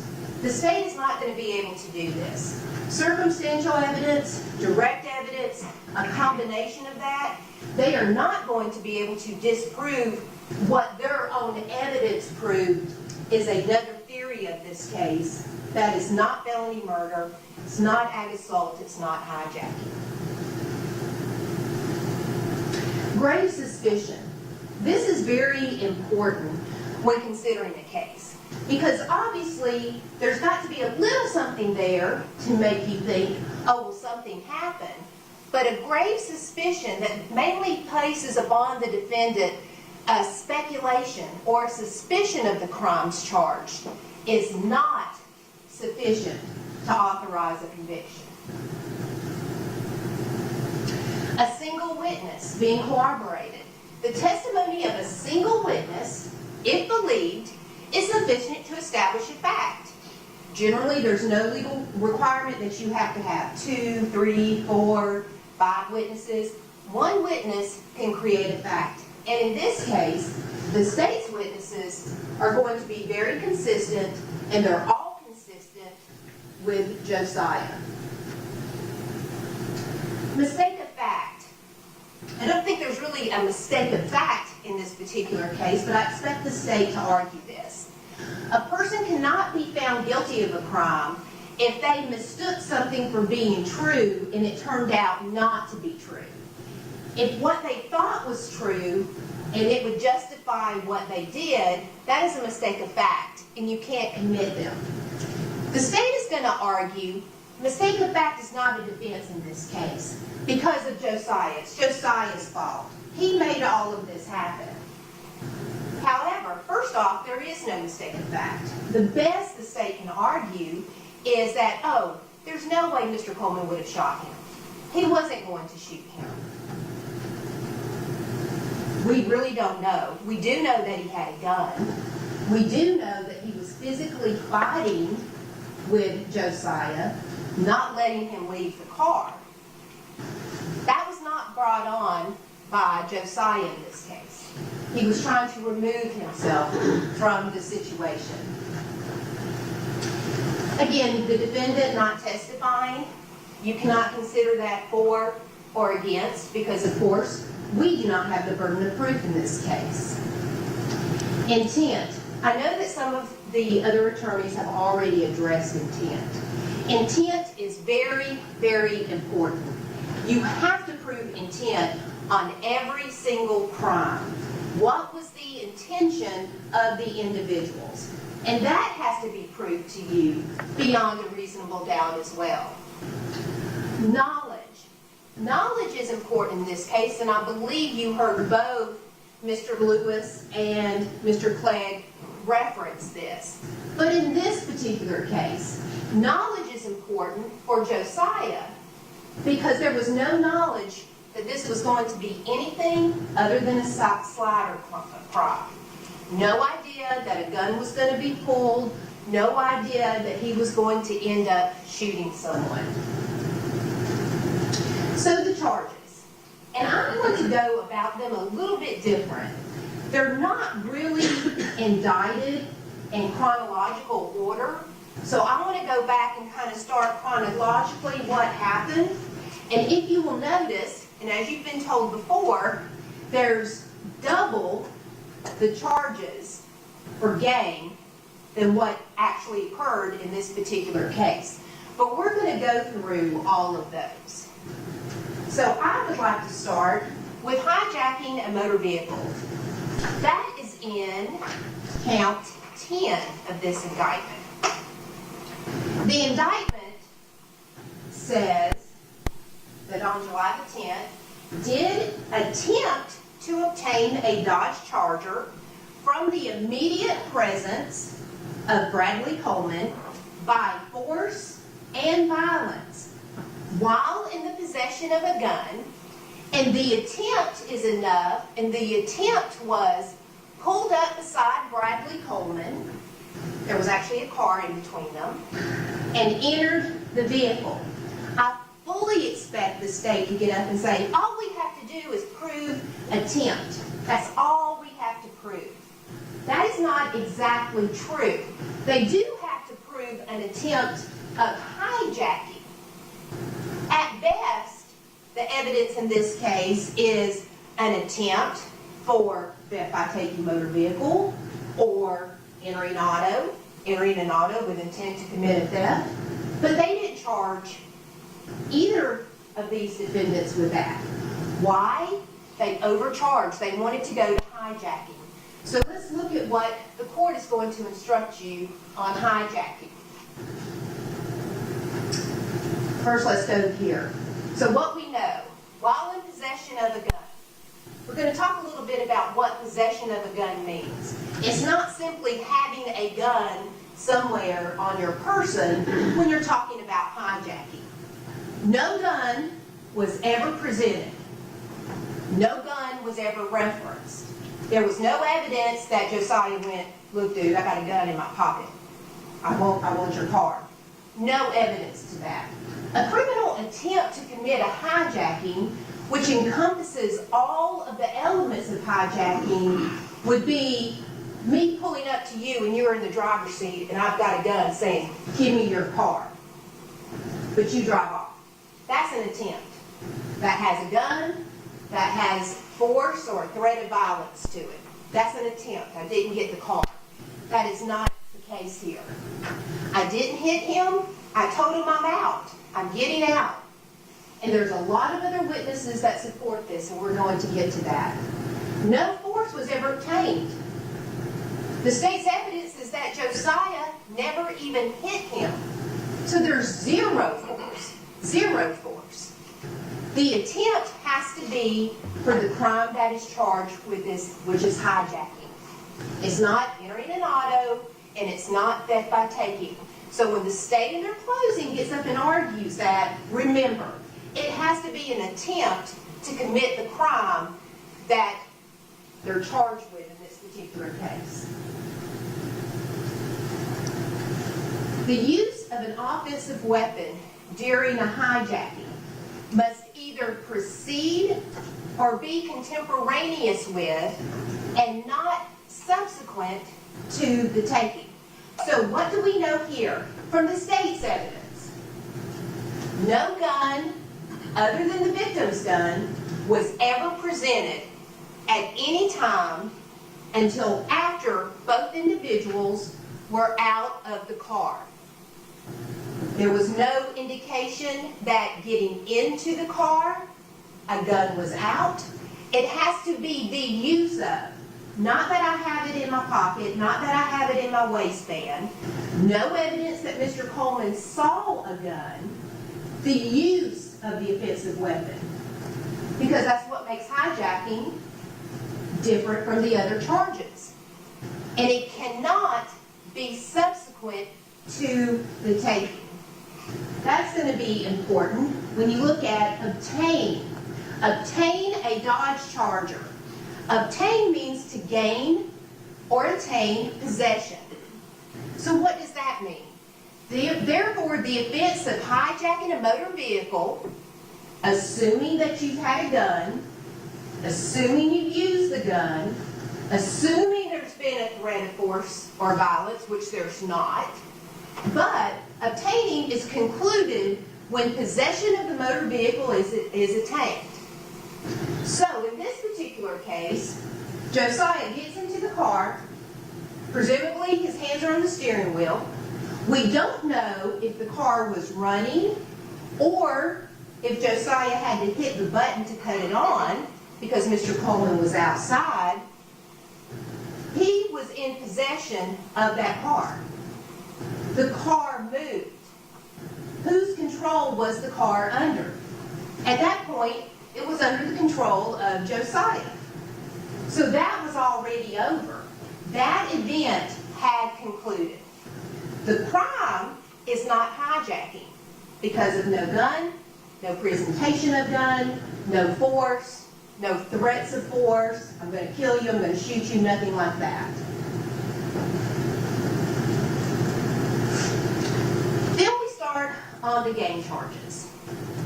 So, while being a member or associated, they said in their indictment, and, they used an and, but it's and or, while being a member or associated with a criminal street gang.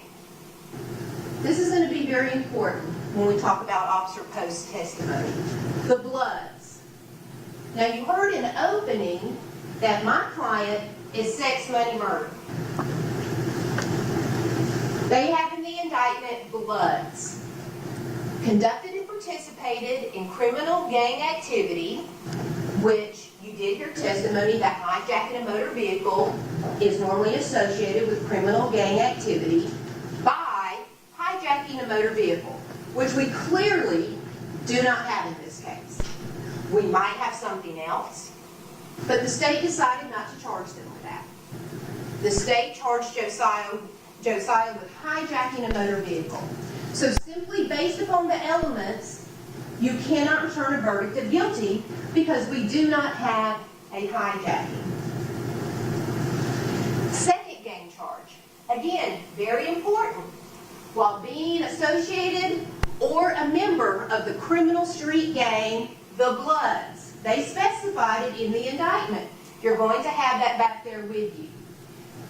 Criminal gang activity, hijacking a motor vehicle. So we stop right there, actually, because there's not a hijacking a motor vehicle, with the intent to maintain and increase his status and position. Again, no testimony whatsoever about status, what level he was on, nothing that anyone knew about this. And is it really going to increase your status if you basically wuss out and freak out and shoot somebody? Is that really going to increase your status? You didn't even succeed in the slider crime, but it's not a hijacking. So let's talk about Detective Post and all this gang evidence. So there's no intent to show that there was any plan or anything like that going on in Josiah's mind that, oh, I'm going to go do this because this is going to make me a real badass. Nothing about that. So we know that clothes are associated with gang members. No evidence of clothes. Zero. Zero evidence of clothes taken from Josiah's house that they could even argue ties him to a gang. Now, the state's going to get up and say, well, he sent this big long thing on sex, money, murder.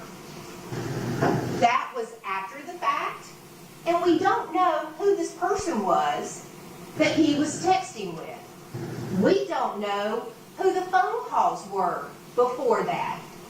We don't know if somebody asked for that. He might have been talking to a gang member, saying, hey, I need the whole pledge. Can you find that from me? And he finds it and sends it. We just don't know. That, in and of itself, does not make him a gang member. One tattoo, Detective Post said, it's supposed to be a $, but it kind of looks like a 5. And gang members oftentimes have a 5. If you look at the picture, where is that tattoo? It's here, on this bone. Maybe the tattoo artist wasn't great, but it's on a bone. It's a little bit more difficult to have nice curves and stuff when you're tattooing onto a bone. And the 12th tattoo on the middle finger. Again, Detective Post agreed. A lot of young black men are not fond of the police, especially in this day and age. A lot of people in general just don't like police. Does that make him a gang member? No. Just means he may not like the police. We don't know when either of those tattoos were gotten by Josiah. Was it when he was younger? Was it a month before? We don't know. Nothing at all about that. The other tattoos, even though they said, well, maybe it could be like the 424 could stand for death before dishonor, but it doesn't have to. The one about the loyalty, that's not really gang specific. So we just have the one that's on the bone, and we have the one where Josiah does not like the police. Here's a big one. No social media. None at all. So if he's trying to increase his status in the gang, he's doing a very terrible job of it because he has no Instagram. There's nothing on Facebook. There's nothing. Not a single picture that was introduced has Josiah doing anything with the gang. Even if you believe, and the evidence is questionable, as you've heard from my other two co-counsels, even if you believe, let's just say for the sake of argument, that they're in a gang, and let's just say they are the Bloods. How is someone that is not associated with the Bloods going to increase his status in the Bloods when he's part of sex, money, murder? They also introduced other crimes. When the judge reads you the charge in here, the commission of crimes, the attempt to commit crimes, or the convictions of crimes can be introduced into evidence. Nothing like that was introduced for Josiah. What do we have? We have one first offender. It's marked clearly first offender. It is not a conviction. And I know that everyone looked at this, and I believe it was Detective Harrison. It could have been Detective Post, y'all will recall. But one of those two witnesses said, yeah, I have heard about people just entering the plea to hopefully get out of jail sooner rather than later. The incident date on here and the plea date is several months separating them. He got credit from the incident date to present, which indicates that he was in custody. And let's look at what he entered a plea to. Fleeing and attempting to elude. I don't like the cops. I'm not going to stop for them. I messed up trying to steal this car. I'm trying to leave. That's his general MO. So, fleeing and attempting to elude, theft, by receiving stolen property, and that he knew or should have known, and they have it marked as a misdemeanor on the indictment. Possession of a firearm. This is the one where it wasn't on him, it was in the seat. Remember, one of the other officers said, if a car wrecks, I don't usually charge anybody because there's no telling where the gun started. Did it slide out? Was it under the seat in the front, slid to the back? Nothing about that. Misdemeanor obstruction and driving without a valid license. That is it. The other crimes that they introduced evidence of, they really didn't introduce evidence if you think about it. Maybe of the fleeing, because the only people they put up were the officers who said this car was in the area or was suspected in some car thefts. Okay. No evidence about the actual car thefts. No evidence that Josiah was even there. What, if anything, he did or did not do. We just know that that's why they were wanting to pull that car over to start with. And again, we don't have any conviction of that. Nothing. No hijackings, no aggravated assaults, nothing like that. Basically, we have a young kid who gets scared and tries to run. That's what they have for their other crimes. Detective Post also told you the blood started in LA, then in New York at Rikers Island, which is a very rough place to be. It became protection to be in a gang. And that's pretty much true. I believe this is the correct acronym, United Blood Nation. They started that. But the very last question I asked Detective Post before I sit down, isn't it true that sex, money, and murder is no longer under the UBN? That they are a separate and distinct gang in and of themselves? The answer was yes. He did try to say, oh, well, they're associated because they were. That was in the past. We're talking about the present. So even if you believe that he is sex, money, murder, that's not what all these gang charges accuse him of. They accuse him of being associated with the Bloods and trying to raise his status in that gang, in the Bloods. That makes no sense. If you're trying to raise your status, you're going to do it in your gang, the independent gang, not this other one. We did talk a little bit about false claiming because Josiah did say at one point I false claimed. Detective Post said that is, that's common. Young juveniles false claim. But if they do that, it's very, very serious. They could be killed. Well, we don't have any evidence of how old Josiah was when he false claimed.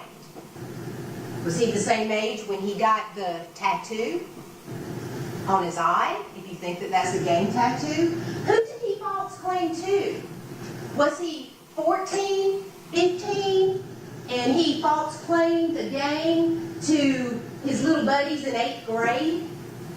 Is that what that was? Are those 8th graders going to kill him? He even admitted that sometimes people false claim and nothing happens to them. No social media. That is the big thing. You'll notice that the state tried to introduce a lot of social media to show gang, but nothing at all on Josiah. So now we're starting to work back up. We have count 7, felony murder. There is going to be a different charge that you can consider, but I'm not going to address that right now because we never had a hijacking to start with. And count 7 in the indictment is specific to the hijacking. Count 7 is that Josiah committed the offense of murder when he caused the death of Bradley Coleman, irrespective of malice, while in the commission of the felony of hijacking a motor vehicle by attempting to take a vehicle belonging to Bradley Coleman by force while in the possession of a firearm. That is the language in the indictment.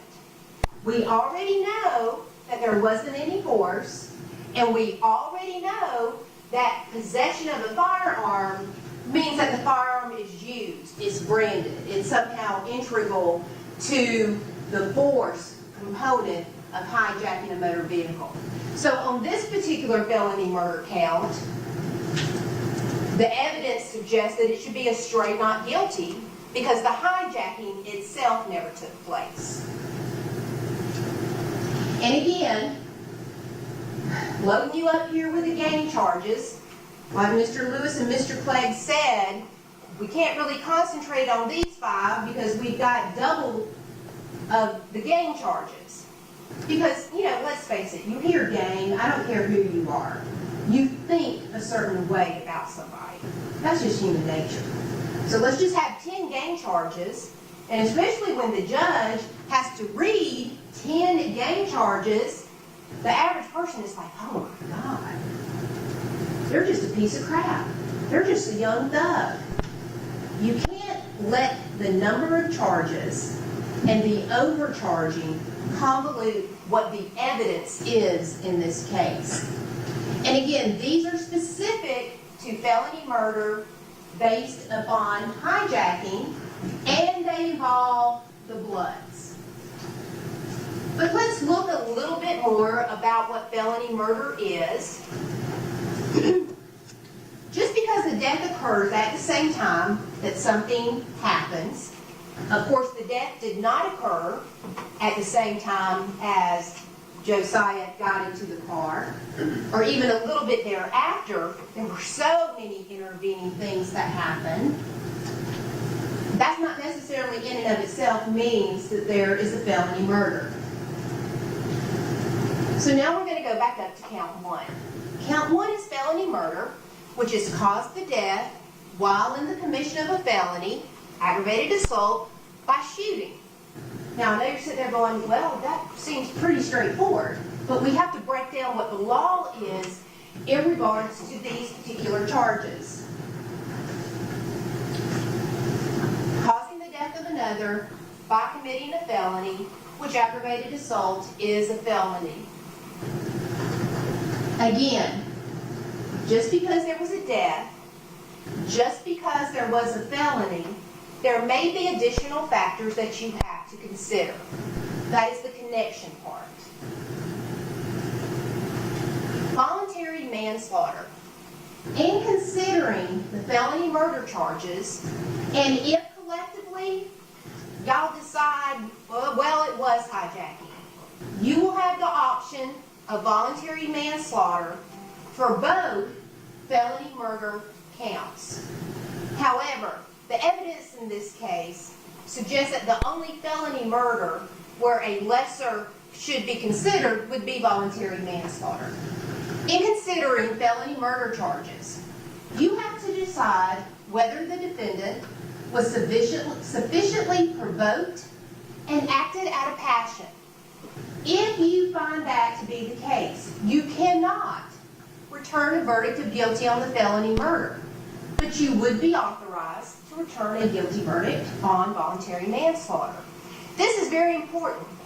The state must prove beyond a reasonable doubt that the offense should not be reduced. This is a terrible, terrible situation. There's parents on this jury. I'm a parent. I cannot imagine what Mr. Coleman's parents are going through. I understand that. But, as I stated earlier, every homicide is not necessarily murder. Sudden passion. And I hope I get this right. I remembered one time hearing that there are some basic instincts that every human has. Breathing, eating, sex, reproduction, however you want to say it, and to live. Basic innate instinct in every human being. For manslaughter, caused the death of another person, under circumstances that would normally be murder, but it was because of a sudden, violent, and irresistible passion from serious provocation. And that was sufficient to excite such passion in a reasonable person. You're trying to remove yourself from the situation. You're getting hit. You know the person has a gun. You fall out of the car. The gun falls. You see that person reaching for the gun.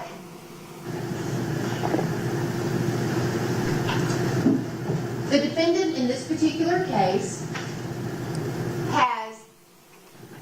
we're going to argue facts that mitigate the felony murder charge. Once this is raised, of course, the state has to disprove it. But I want to point out, this is the state's evidence we're talking about. This is the state's evidence. I do expect the state to try to get up and argue this, and let's look at why this is not applicable. A defendant is not justified in threatening or using force if he provokes the victim in this case and intends to use it as an excuse to harm. Zero evidence of that. You heard Josiah's statement. It wasn't supposed to go like that. If I had wanted to shoot him, I would have shot him in the car, or I could have shot him in the car. I was just trying to get away. I even told him, bro, I'm out. It's yours. I'm good. Is attempting to complete a felony, hijacking a motor vehicle, which is defined. We've already went over why it was not hijacking, but at any event, when the death occurred, that best case scenario for the state was complete. So there was no attempt going on. Is the initial aggressor?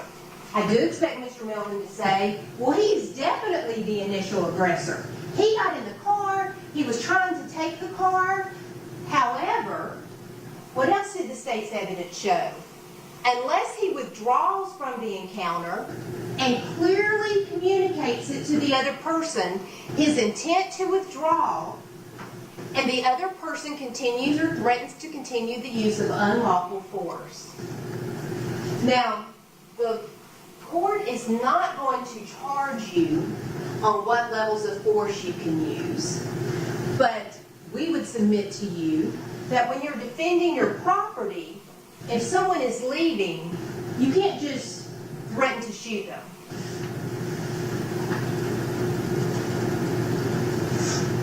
Provocation by words alone. So we did hear evidence that there was yelling going on outside of the vehicle.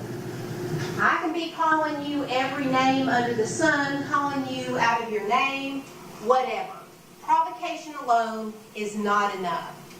However, words coupled with menacing actions, even if they don't result in physical contact, may be enough to excite a sudden, violent, and irresistible passion in a reasonable person. Now, the defendant can't just act out of revenge, but if it creates such a state that you just react, which is the case here, then that's okay. And we do know that we have menacing actions, even though there's yelling, because the physical evidence completely corroborates the statement that you heard that Josiah gave to the police. And what is that physical evidence? We're going to hear Josiah's statement again in just 1 second. They fell out of the car, Mr. Coleman's gun dropped, and he was reaching for his gun. Now, how does the physical evidence support this?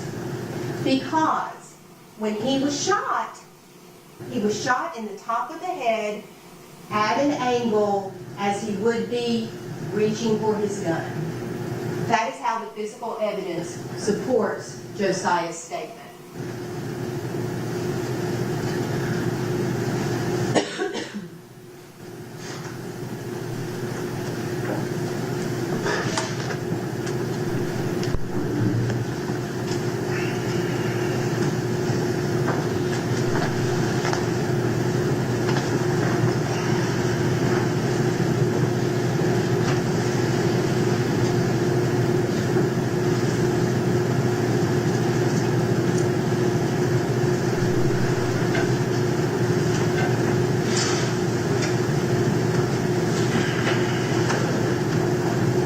why this is not playing, but Okay. here we go. Now it is. Let's try it again. As I told you before, I am not the tech guru, though I have been pretty proud of myself. And I did check this beforehand, so it should work.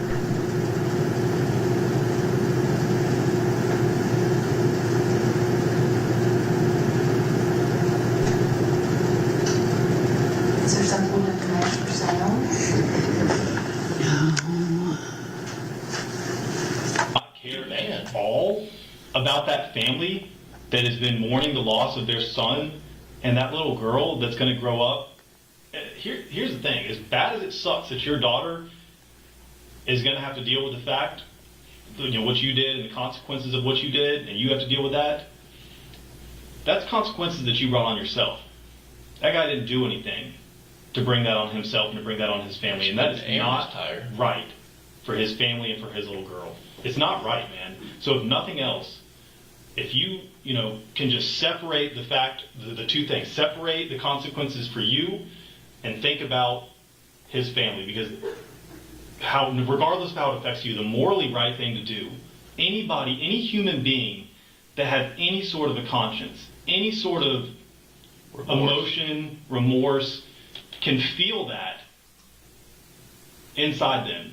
There has to be something inside of you where you feel bad for that family and for that little girl.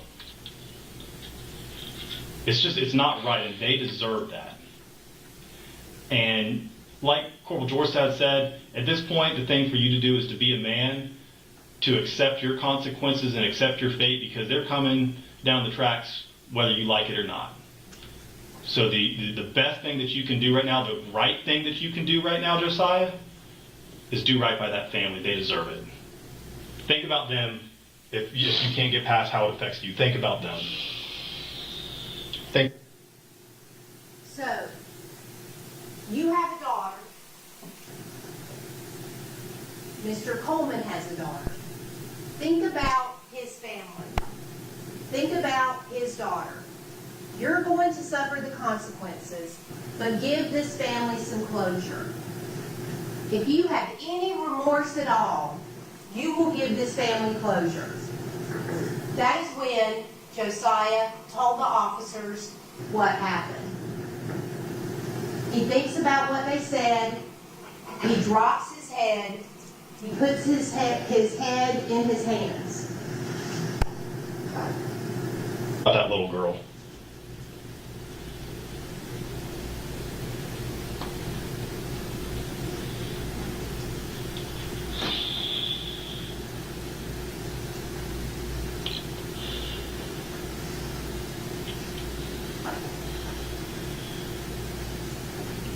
Alright, so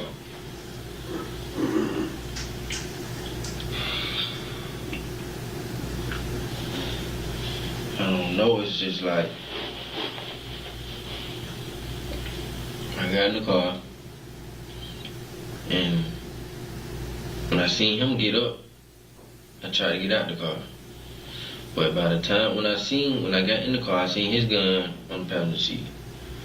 So of course, my first instinct is I'm thinking he's gonna go for his gun, but he started grabbing me and hitting me. I didn't hit him back not one time. My whole thing was I was trying to get out the car. I was trying to leave it alone. I even told him during the middle of the incident, I'm telling him out my mouth, I put this on my child, my grandma's life, on everything I love. I'm telling him, I say, okay, get off of me. I'm finna get out your car. I'm like, get off of me. I'm finna get out your car. You got it. My bad. He's still just doing the most. It's just like, I don't know how he pushed me out the car. When he pushed me out the car, we fell.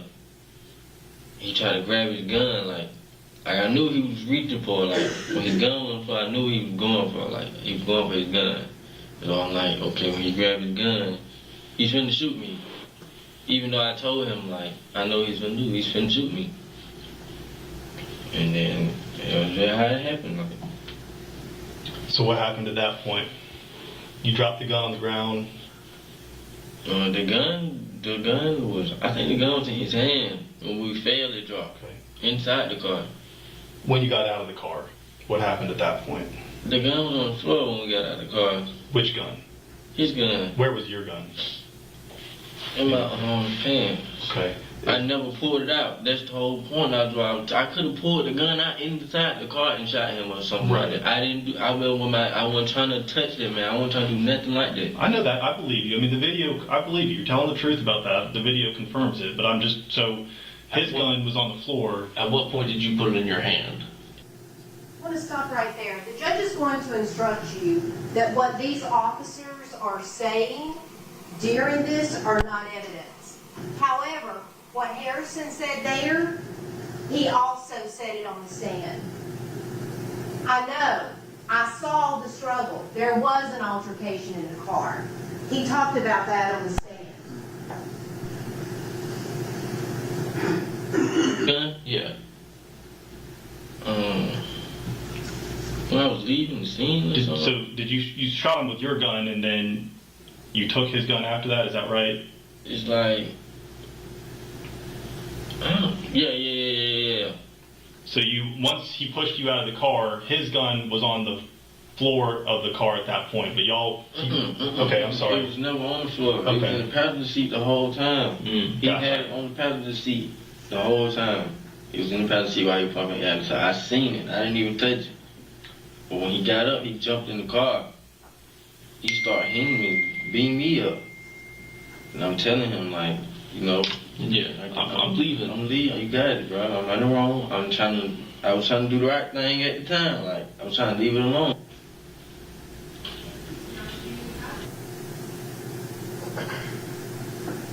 Let's talk a little bit about Josiah's statement and what the other state evidence was.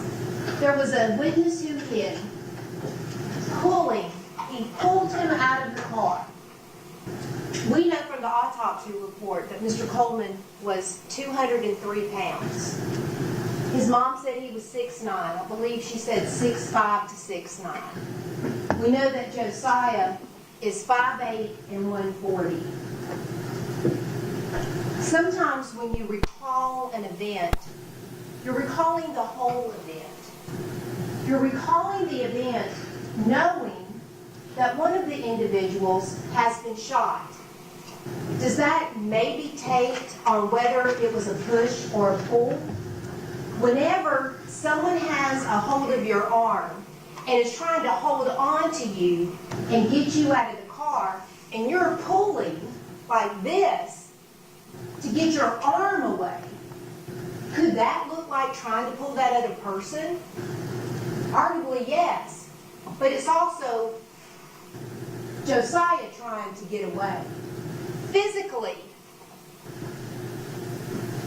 this is not reasonable and it's not possible.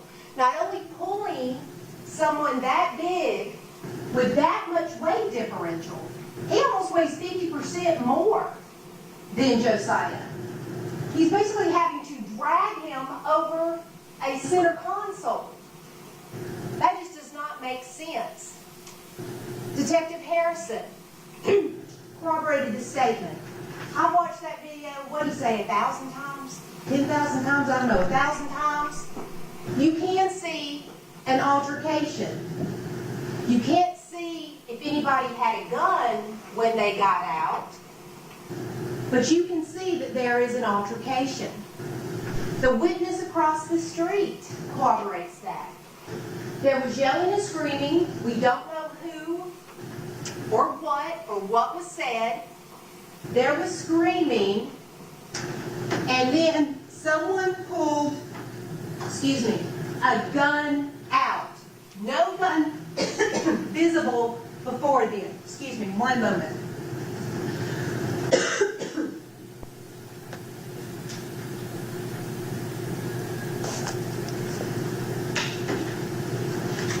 The witness across the street said that until that gun was pulled out, he did not see one.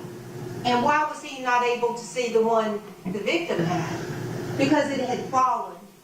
When they finally got out of the car, it fell, and Mr. Coleman had reached down. Now, I do expect the state to make a big deal about, he posted a picture of his gun.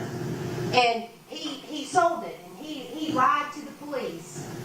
You have to keep in mind, and no offense to my client, but at this time, back in 2022, he had just turned 20. Basically still a baby. And no offense to the men, but 19, 20, 21-year-old men, young men, they're still babies. They don't always make the greatest decisions. And he wanted to remove himself from the situation. I mean, he's freaking. I would be freaking. I go there just to do a quick little slider crime, and I end up shooting someone that I was trying to get away from. I certainly did not want to kill him. I want that removed. But I'm not going to bring another soul into this. I'll just tell the cops I got rid of the gun. That does not negate Josiah's statement about what happened and all the corroborating evidence.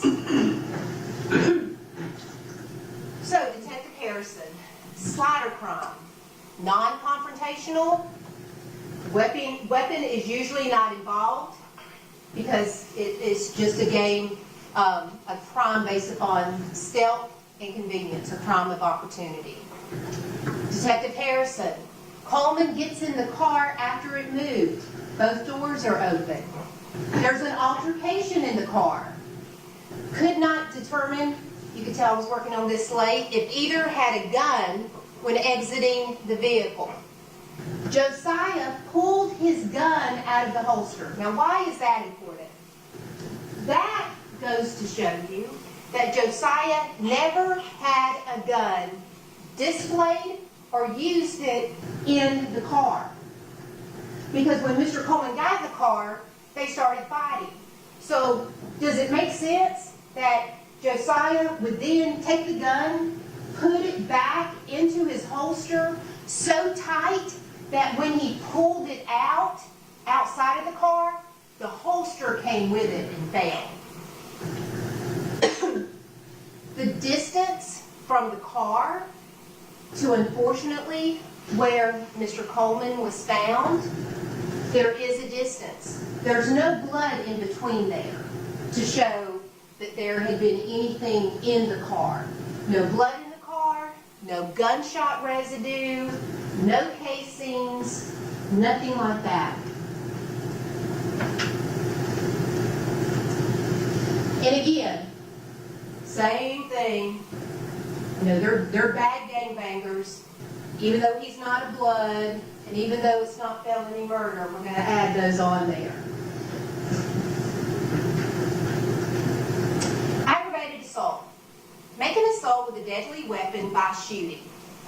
But in this particular case, you have to ask the why. You still have to have intent on something like this. Sudden passion is why he pulled the gun. The court is going to instruct you that for aggravated assault, the state must prove that the defendant assaulted another person with a deadly weapon. And of course, the gun's a deadly weapon. That would be defined for you as well, but we all know that it is. To prove assault, the state does not have to prove that the other person was actually injured.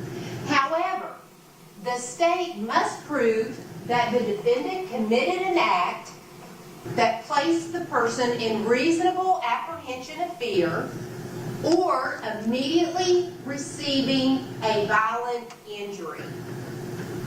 There was no indication that Mr. Coleman was scared. In fact, based upon the physical evidence and how fast everything transpired, he never even saw the gun because of where he was shot. And again, the gang charges. On the manslaughter, with the aggravated assault, that takes the gang charges out. But let's talk about intent even outside of that.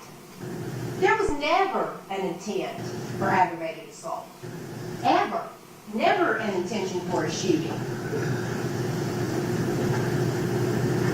And then we go back down all the way to the bottom on count 13. Did have a firearm during the commission of a felony, and it's very important the felony that they chose. They chose felony murder. So the hijacking felony murder, we've already talked about, it wasn't a hijacking. It wasn't a criminal attempt to commit a hijacking. It might have been a different crime. It might have been a different attempt to commit a different crime. That's not the way the state chose to indict it. And they are bound by their indictment. Felony murder and the aggravated assault felony murder is really manslaughter. And again, you've got the charges that go along with that. So what do we have? We have a young man that was scared. He told them in the interview. He was remorseful. That's when he told them what happened. You've got to have some remorse. Give this family closure. You've got a daughter. Think about Coleman's daughter. His statement is consistent with the state's witnesses and cannot be disproven. It has to be beyond a reasonable doubt. If you're kind of like this, that is a doubt of the law, and you have to acquit. State did not accuse the right crime in this case. This is not a hijacking. Theft by taking motor vehicle, entering auto, probably could have been those, but they just overcharged it.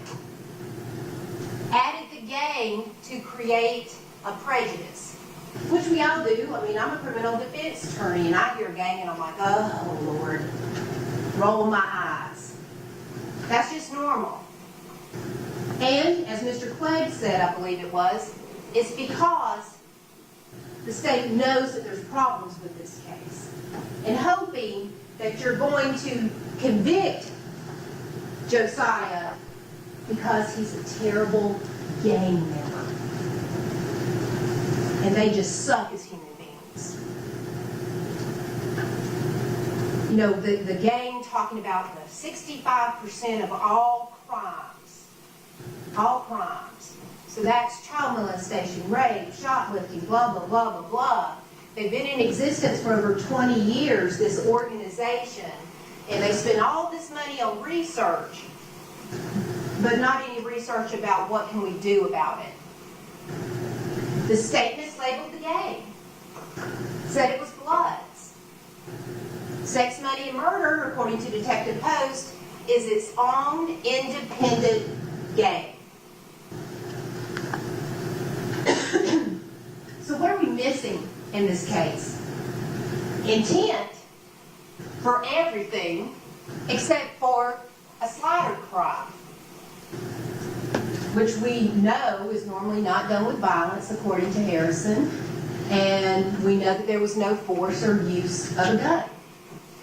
What about the witness? Remember the young lady, I believe her first name was Paige, who said that she ducked down behind the car because somebody behind her screamed, "They got a gun," or maybe the quote was, "He got a gun." One of those two, they got a gun. Where is that person? Did they talk to that person? We have tons of other witnesses. They talked to witnesses, and then there were, what, at least 3 or 4 that not only they talked to, they had them write statements. Why would you have somebody write a statement if they didn't have anything pertinent to say about what occurred? Don't let the state get up and say, well, the defense could have called those people. No, it is the state's burden. That is what our justice system is about. And the main witness, the guy with the unobstructed view in the BMW, he was literally up against that vehicle. Where is he? We know he gave a description of the tag. He may not have gotten all the tag numbers, but where is he?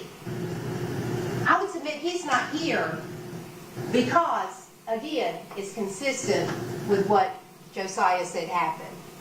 The holster testing, the holster that was found inside of the vehicle. We have heard a little bit about touch DNA, fingerprints. We know that all of that was obtained from Josiah. But you know what? You know why there's no holster evidence? Did you hear one witness say, we sent it out to the lab, we couldn't get anything off of it? No. They didn't even try. In Josiah's past, no evidence of convictions of actually he himself stealing a car or using a weapon to steal a car. There's no evidence, contrary to what Josiah and the other witnesses said happened. The state cannot disprove to you that he reacted out of a sudden passion, did not intend to commit an ag assault, but based upon the innate will to live, survival instinct that everyone has, he reacted. So I know whenever you get chosen for a jury, a lot of you let out a deep sigh, especially on this case when you knew how long it was going to be, and I don't blame you. But what is the duty of a juror? The juror needs to review all the details. I think in my opening, I asked you to pay attention to details. Because if you look at this from a big picture, you're like, oh, it seems pretty open and shut. But it's not when you start looking at the details and the law that applies to those details. The truth of the case. If you cannot say what you believe happened, you think it could be one of two things, but you're not sure. We've already talked about that is a doubt of the law, and you cannot return a verdict of guilty. The truth in a criminal case is not that you be able to go back there and say A, B, C happened, then D, E, and F happened. The truth of the case is, did the state prove their version and disprove any other defenses? That is what the truth of this case is. And I encourage you, stay true to your oath. I know that y'all will. Like I believe it was Mr. Lewis said, we took a long time picking the jury because we wanted a fair jury. We wanted people who were smart, analytical, that can investigate and look at things and not just say, oh, the last person I hear from, yeah, I'm going to agree with that. We want people that can hear the last person speaking. In this case, it's going to be the state, and go, okay, I hear you, but what would Mr. Clegg have said about that? What would Mr. Lewis have said about that? What would Ms. Drake have said about that? Or what did they say about that? That is part of your job. And most importantly, you know, we ask these questions like, anybody ever supervise people? And I know that may seem like a kind of a crazy question, but being a juror is not easy. Physically, mentally, spiritually. Because as jurors, we need leaders. We need people who can make unpopular or tough decisions when the state does not meet their burden of proof. Justice. Everyone wants justice for Bradley Coleman. Everybody wants justice for his mom and his dad and his family and his daughter. But justice in this case is holding Josiah responsible. I'm not asking you to acquit him. I am asking you to hold him responsible, but do that for what he actually did in this particular case, based on the evidence. Justice is holding the state to prove their case beyond a reasonable doubt. Sometimes justice is recognizing charges for what they are. Hijacking a motor vehicle, completely overcharged. All of the gang charges, completely just added in there.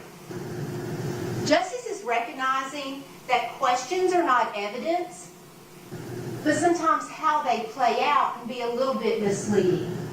For example, states Exhibit 113. In opening, Mr. Melvin told you that this was a picture of Mr. Booker and Josiah. Did you hear any evidence about that? No. This person was never identified. Does have the same kind of build and a little bit of the hair, but no one identified. I don't even know if they identified either of these people. I think it just came off of Mr. Booker's phone, but I don't know that either of them were identified. What's more important is look how little they are. When was this picture taken? Even if you assume this is of Josiah, was this back when maybe he was false claiming? I mean, Josiah looks kind of like a baby now, no offense, but really in this picture, a baby. Nothing to tie it up. Also, he asked Jeremiah, Miles' girlfriend, did you pick up Josiah and Miles when he returned the car? Yes. We know that didn't happen because she said she'd only met him one time, and the state's evidence, all of the phone data, does not put Josiah at that, I believe it was a Turnberry Court address. So when you're back reviewing the evidence, sometimes you may have to think, was that a statement that an attorney made? That is not evidence. And think about what the other evidence in the case has shown. At the beginning, I told you, every death is not a homicide. Every homicide is not murder. Every crime is not just because it is a crime that a gang does.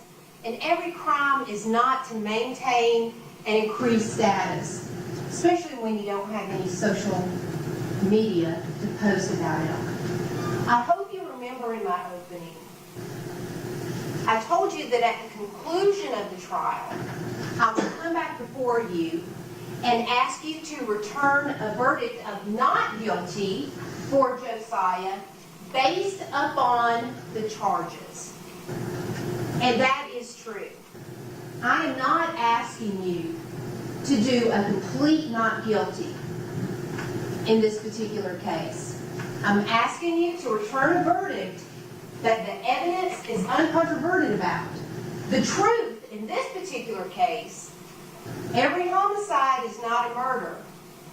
In this particular case, it's voluntary manslaughter.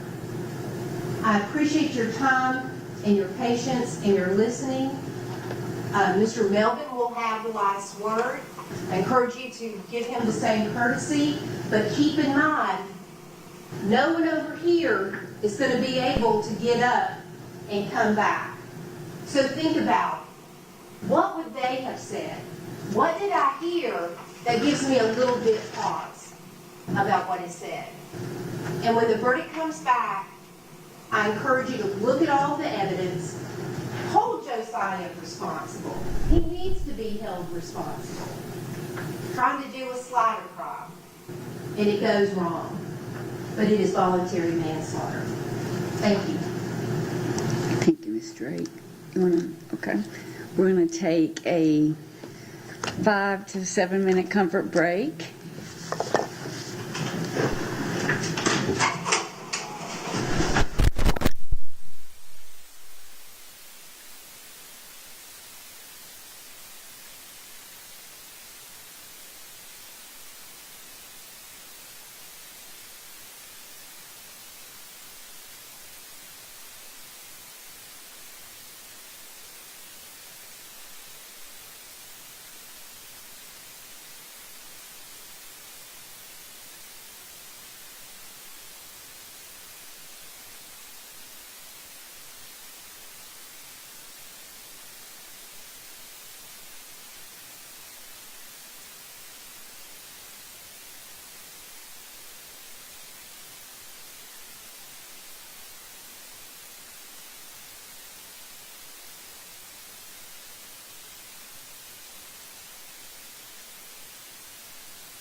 Thank you. All right, Mr. Melvin?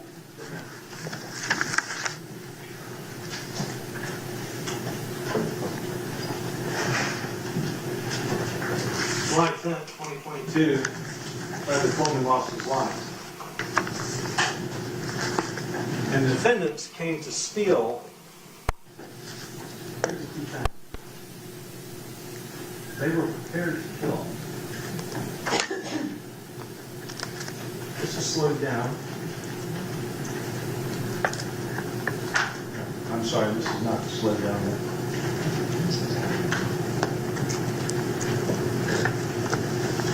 Up in support.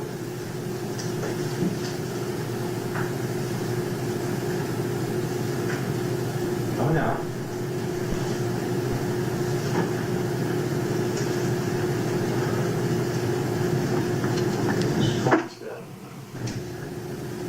He grabs the gun that he dropped. Gets Mr. Coleman's gun that was still in the car. Then he runs back. We're going to see that again in slow motion, just a little bit. But the key thing is, two of the people that you just saw had guns. Mr. Hewley's gun was locked, loaded, and ready to shoot. He brought it to the QuikTrip because he was prepared to kill. He brought the gun out of his car into Mr. Coleman's car because he was prepared to kill. A round was chambered. All he had to do was press the trigger because he was prepared to kill. Mr. Booker, he brought a gun to the QuikTrip. You saw him.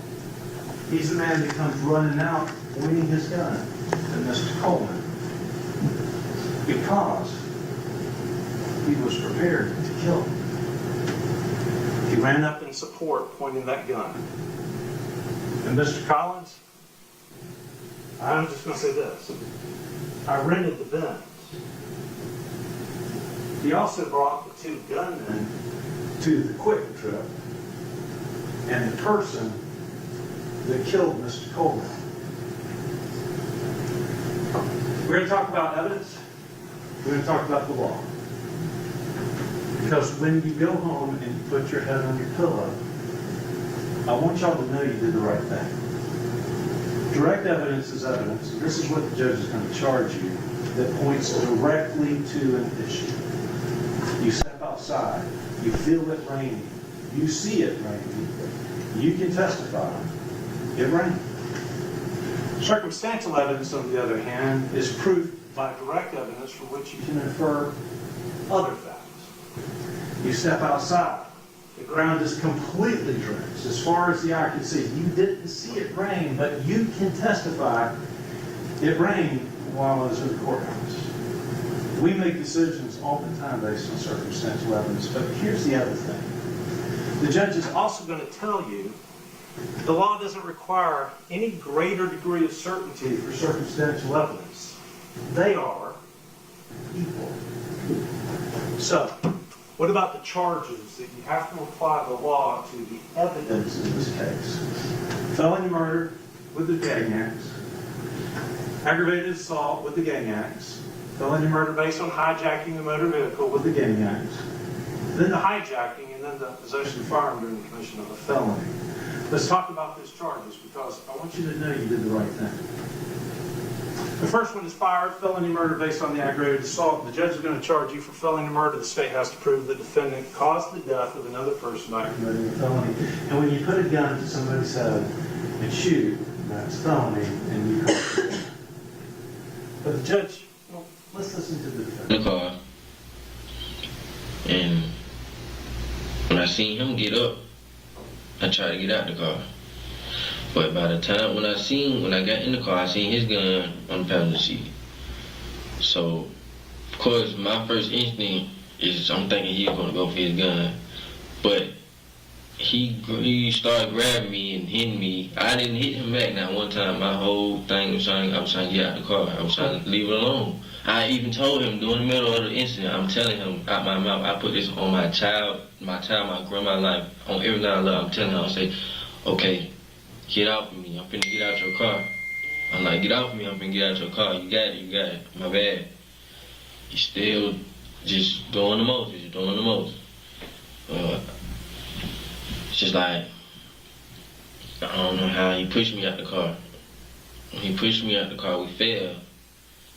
He tried to grab his gun, like I knew he was reaching for, like, when his gun went for, I knew he was going for, he was going for his gun.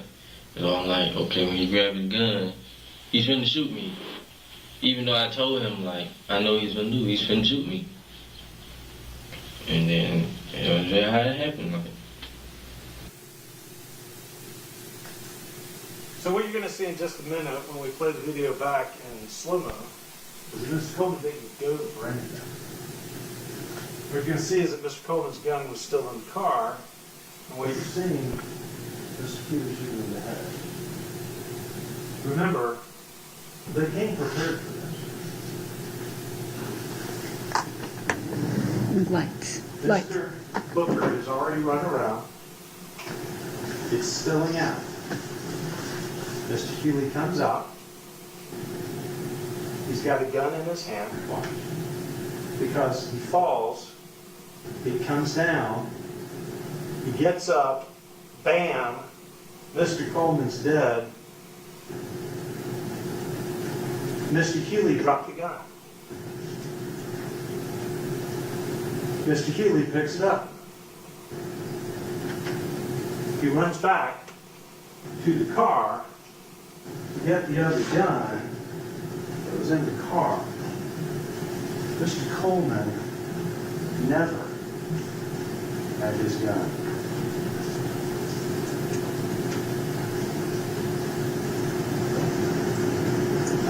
Then Hewley runs away.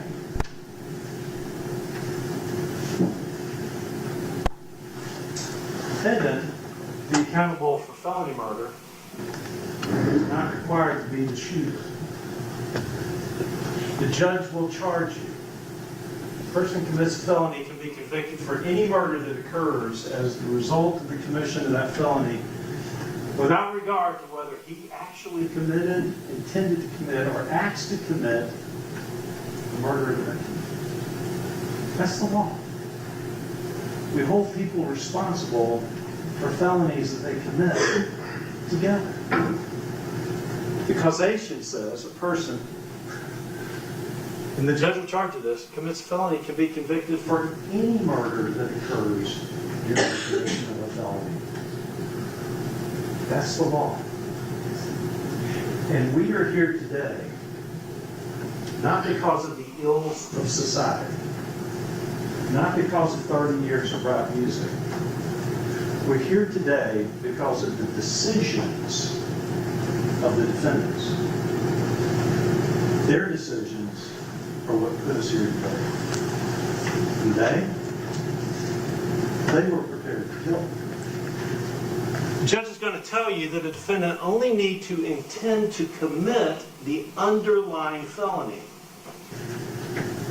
You may find the defendant guilty of felony murder if you believe that he caused the death of another person by committing the felony of aggravated assault or the felony of hijacking a motor vehicle, regardless of whether they intended that to occur. That's the law. Defense theories. Let's talk about that for a moment. Because I want to be very clear. I am not asking if I've been guilty of voluntary manslaughter. I'm not, because it doesn't apply.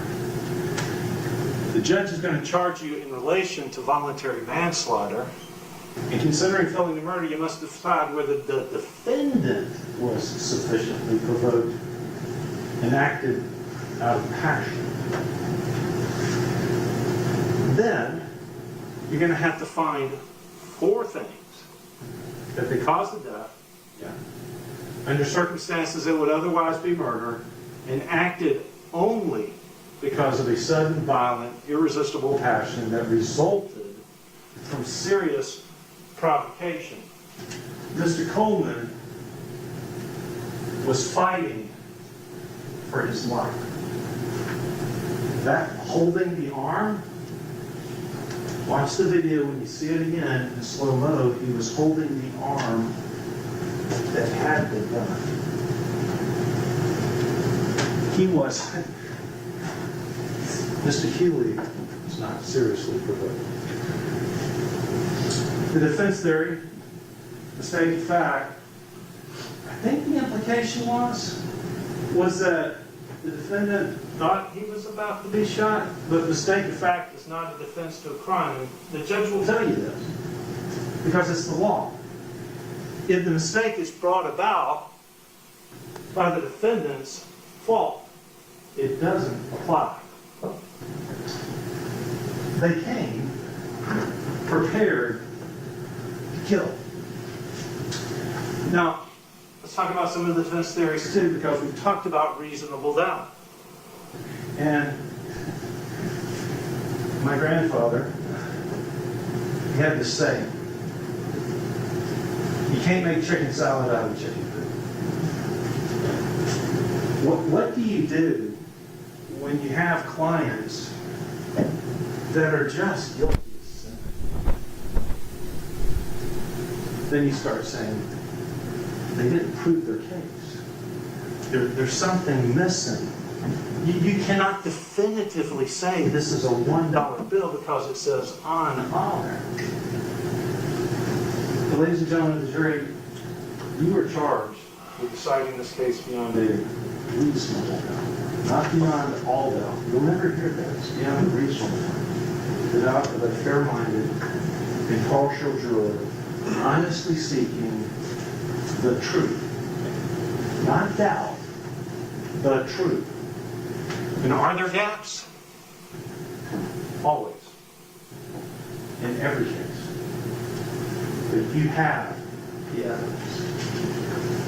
Defense theory. They didn't tie him to that specific Mercedes. Well, we saw Mr. Ely get into the Mercedes 350. You heard two witnesses say we scoured that time frame and there was only one Mercedes 350 in the entire scouring that we went through. It had a headlight assembly and a tag reader. We checked flock. It was the only Mercedes. So by the way, it was the flock that showed up at the Texaco the night before. You have Mr. Collins' statement when Detective Harrison says, "Is this you?" Yeah, that's me. That's the clothes I'm wearing. And it was at the Texaco, the same Texaco that hit on a flock camera with the same license plate. Ladies and gentlemen, you can't prove it. It's not a theory. It's a game. And we did prove it. With confession, DNA, with cell data. Oh, Mr. Melvin makes up the word digital DNA. I did say it's like digital DNA. Because the cell phones have unique IMEI numbers that tied to their phones that showed that they were together, that tracked their movements. We did prove it. So let's keep on with the charges because we've talked about felony murder and we'll talk about gang charges towards the end. Person commits the offense of aggravated assault when he assaults another person with a deadly weapon. Assault and aggravated assault. Let me take the law school real quick. So what's an assault? Because we hear about assault and battery all the time. So let's just say you and I are squared up to fight. And as I throw my punch towards you, the apprehension that you have of, I'm about to get hit, that's the assault. I am in immediate apprehension of receiving a violent injury. If I make contact, it's either battery or simple battery, depending on the damage. When I assault someone, but with a deadly weapon, that makes it an aggravated assault, and you have it in this case right here. It was not even supposed to be an outcome at all. Like We know, man. That's why we kept saying that. We know maybe, that. maybe an aggravated assault or something, but death, like it's just like the way it happened. It was The fast. movements, The blink of an eye. the movements, it just happened so fast. Like aggravated assault. It's just going to charge you a firearm. We use its ordinary manner as always a deadly weapon. Then we move to firearm based on hijacking a motor vehicle. You can find the defendant guilty of a felony murder if you believe he caused the death of another person by committing the felony of hijacking a motor vehicle regardless of whether he intended the death to occur or not. So let's talk about hijacking a motor vehicle. Because a person commits the offense of hijacking a motor vehicle when that person, while in possession of a firearm, it doesn't say use, it says possession, obtains a vehicle from the presence of another individual or attempts to do so. There's no requirement to be successful. He was in possession of a firearm. Mr. Coleman says, no, you're not. You're not going to. And that obtaining, it took place from the moment that he went into the car until the moment that he started to run away. He was trying to get that car, and he had a firearm. So let's talk about what else that was said on. A person commits the offense of hijacking a motor vehicle when in possession of a firearm. They obtain a motor vehicle or attempts to do so. Obtaining can be temporary, but it can also be the attempt to obtain. When he went into that car with a firearm, Mr. Coleman started to fight for his life, held onto his arm. Ladies and gentlemen, we have hijacking a motor vehicle. So let's talk about possession of a firearm during the commission of felony. And it is what it says it is. If you use a firearm while you're committing a felony, whether it's aggravated assault or motor vehicle hijacking, you got possession of a firearm during the commission of a felony. And we saw what that firearm did. So the evidence. The slide that started out at the beginning. I'll show it to you again, because I gave you what I promised I'd give you. Just like you do as a shooter, you know it. Because of DNA, you know it. Because of confession, you know it. Because you've seen it. Mr. Booker provided support to a fellow gang member by helping to rent the car. You know it because you heard the testimony. You know it because you've got the documents. And he came running out with a gun in support because Mr. Booker was prepared to kill too. And Miles Collins provided support by renting the car, driving to the QT, and then helping him to escape. So let's talk about parties to a crime, because the judge is going to charge you that every person can be convicted as a party to a crime. That person directly committed it, or we're going under B, intentionally helped in the commission of the crime, whether it be hijacking a motor vehicle or aggravated assault. Then you become a party to a crime. Here it is. This does not happen if they weren't hunting together to steal a car. This does not happen if they weren't prepared to kill.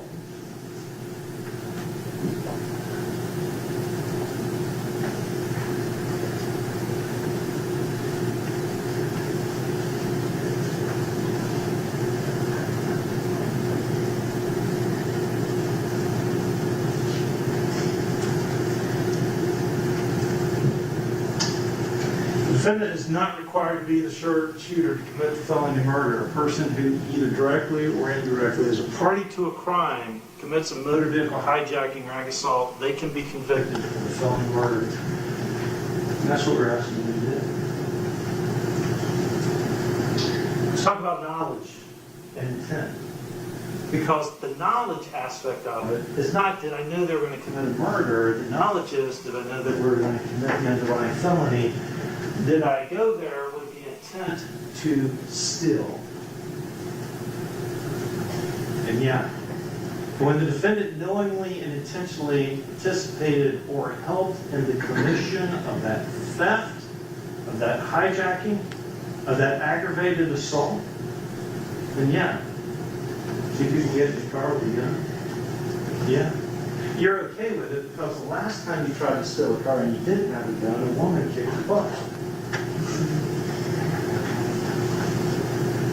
Or help in the commission of it. You're going to have the cell phone analytics. You're going to get to flip through it. And what you're going to see and what you've seen before in the testimony that you heard is they got in the car, traveled to the forum. And then, when they fled, they got on 285 and went back home, traveling to the forum, taking them away from the forum, helping in the commission of the crime. Helping in the commission of the crime, wearing the same clothes that you had on 36 hours ago with Mr. Collins at the Texaco, which you're wearing 3 days later after a murder, showing your 9 with this little banana clip. So let's talk about the gang charges. Because every one of the predicate acts has a gang charge attached to it. The first thing that you're going to hear about, and you heard about in testimony, is the Iron Triangle. Gang charges are a little bit different. When you have a person who commits a crime, when you have a person who is in a gang, and those are the kinds of crimes that that gang does, when he does that crime, because that's the kind of crime that that gang does, and he's associated with the gang, then you have the gang charges. So, the gang charges, there's 2 ways. There's the participation in gang activity, and then there's doing it to maintain or increase your status. The participation counts are counts 2, 5, 8, 11, and 14, and the judge is going to charge you that when a person, while associated with a criminal street gang, participates in criminal gang activity through the commission of a criminal offense, then that's the gang charge. Participates and associates. What evidence did we have? Well, you heard Corporal Post talk about the Bloods and their violent history, and the first thing that we have to prove is that there is a criminal street gang. We all know about the Bloods. And if they have a subset of 9 Trey or if they're a subset of sex and money murder, it doesn't matter because it's the Bloods criminal street gang. The Atlanta Falcons and the Philadelphia Eagles are part of the National Football League, and the members are professional football players. Members of the Bloods, whether you're a 9 Trey or whether you're sex money murder, are Bloods gang members. The second thing we have to prove is that the defendant is associated with a criminal street gang. It is not necessary to prove that they are a member of that gang, and association means what it says, that I associate. It is its common, everyday usage. Defendant Hewley's association. So in 6, 5, the 44, and text the oath. As I lock the bees with my 3 fingers spread, I shall know my purpose as a blazer. I will abide by the 4-5 movement and respect and honor the hierarchy. I pledge my life as a blazer to walk until peace. And then Station 120, more or less a Rolex money counter, repping sex, money, murder. I'm repping. Is he a gang member? By his own words.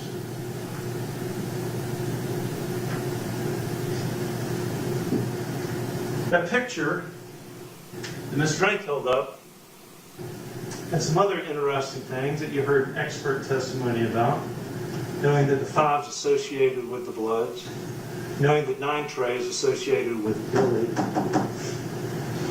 knowing that the signs that we're throwing down are all 9 Trey signs, the Insanity Code section affiliated with the 9 Trey Youth Brothers. Is he a gang member? By his own words. Take him at his word. Then we have the social media postings. Y'all said with your baby daddy know not to try. Is he a gang member? Yo. Yo, it's Lazy. Grab your peanut. Y'all ready for today? Look at.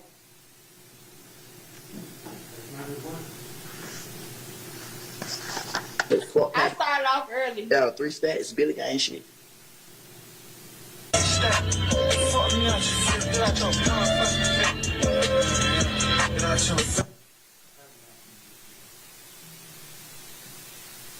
$36 before murder in the exact same clothes with Mr. Collins.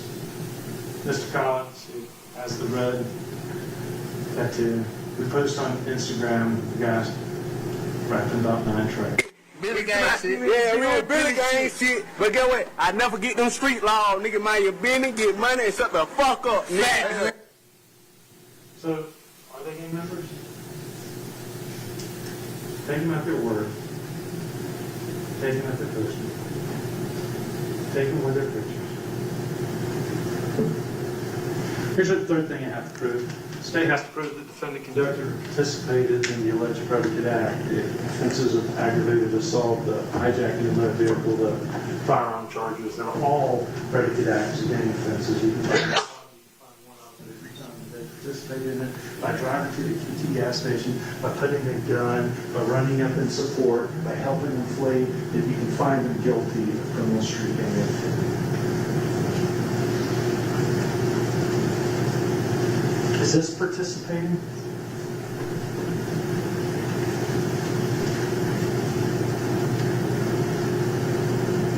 Mr. Booker runs up.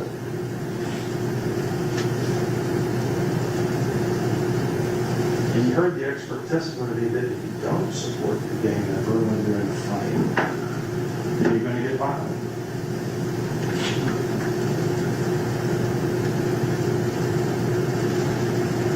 Run away together.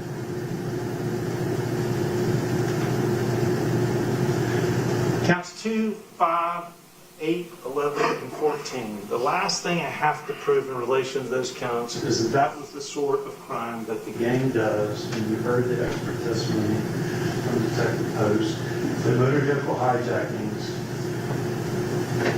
the felony murders, the aggravated assaults, the firearm offenses are the kinds of crimes gangs do. And you've also heard that each of the defendants have been involved in this before. The difference is, this time,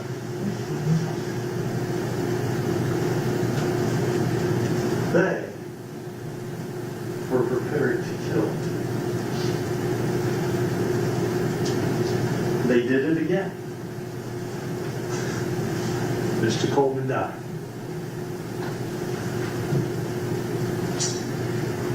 One and a half hours later, Mr. Hewley, who says, I didn't mean for it to go down like that,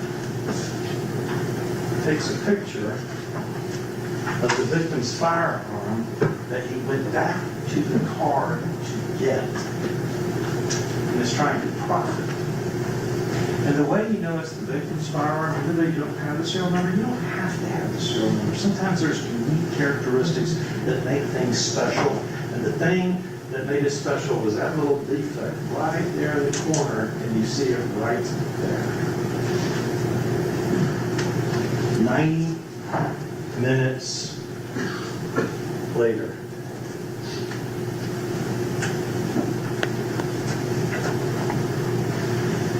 Trying to buy this gun?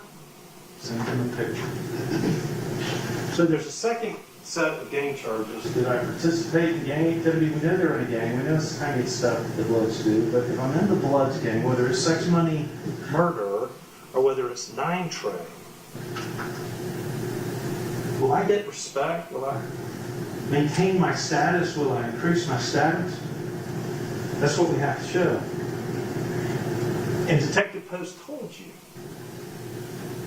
He's been doing this for 2 years, very least. And he says, look, I've studied. I've gone with this and this and this and this. I'm certified in that and that and this. The defendants would be expected to put in work, and that felony murder, hijacking a motor vehicle, like assault would maintain and likely increase their status in the gang. whether they're 9 or 6 million murder. But as a blood, it definitely does. What other evidence do you have? Well, you have the evidence on the hunt from Mr. Booker's phone, where he goes up to the QT, and yeah, it ends an hour before, but they're active in their pursuit. And you also know that it didn't leave the area until immediately after the murder. You see Mr. Hewley's phone doing the exact same thing at the exact same time because they're in the same car. You see, Mr. Collins' phone, he didn't have that other data turned on, so they turned to CSLI. You know when he left at the exact same time. You know when he got there at the exact same time. Because they were together in the same car with the intent to steal and prepared to kill. And then, after, you have them fleeing together on Mr. Booker's look-to bar. And Mr. Hewley tracking it the same way on his phone. Mr. Collins is busy texting his girlfriend, "You need to hurry and pick me up." And they came prepared to kill. They came prepared to steal. As part of those offenses, we have charged them with the murder of Bradley Coleman, with the underlying offenses of hijacking a motor vehicle and for the aggravated assault, for possession of firearm to convicted felon. And yeah, we charge them with gang charges on every single count.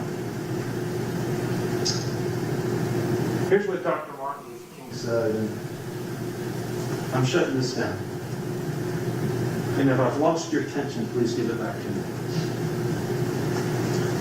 Dr. Martin Luther King said, "The moral arc of the universe is long, but it bends towards justice." Prophet Amos said, "Let justice roll like a mighty river." But maybe you tend towards the other side. I know we have one juror who's very much into literature, so let's talk about John Donne. In 1612, John Donne wrote, "No man is an island entire unto himself. Every person is a piece of the continent and a part of the main. If a clod be washed away, Europe is the less, just as much as if it was primary. And any man's death diminishes me, because I am involved in mankind. Therefore, never sin to know who the death bell tolls. It tolls for thee." And what John Donne was trying to express is the interconnectedness of us all. I did not know Bradley Coleman. Y'all didn't either.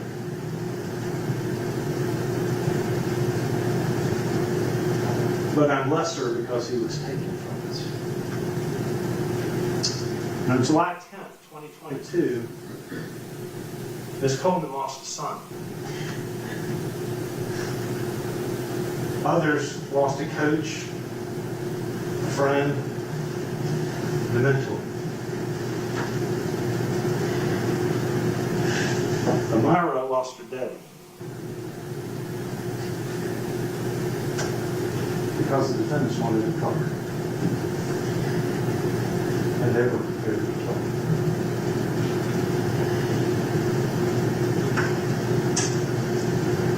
We lost a voice that day. The voice of Mr. Coleman. Kind of gets back to what Martin Luther King says, that the arc of the universe is long, but it bends towards justice. Because there is a voice we all have. Genesis chapter 4, the first murder that occurred, Cain killed Abel, and the Lord came to him and said, "Your brother's blood cries out to you from the ground." We all have a voice. And the defendants took that voice away. We've held on to that voice for 2 years since July 10th. Ladies and gentlemen, now we give it to you. Please take that voice and speak the truth with it. You know what happened.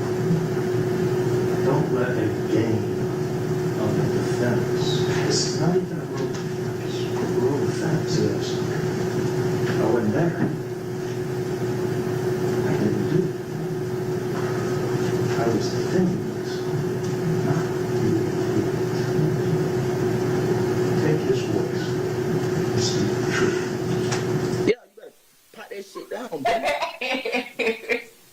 a Billy world. You just living in it. Remember that.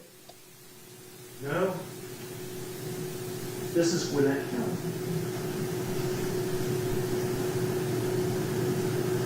There's two times when you really get to affect the society that you live in. One is in the voting booth, and the other is in that jury room. Speak the truth.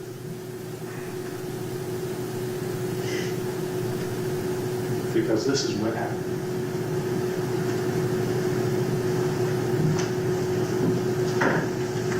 Getting out, he's got a gun in his hand. He falls down. It's there. He picks it up. Bam! Mr. Coleman falls dead. He drops it. Picks it up.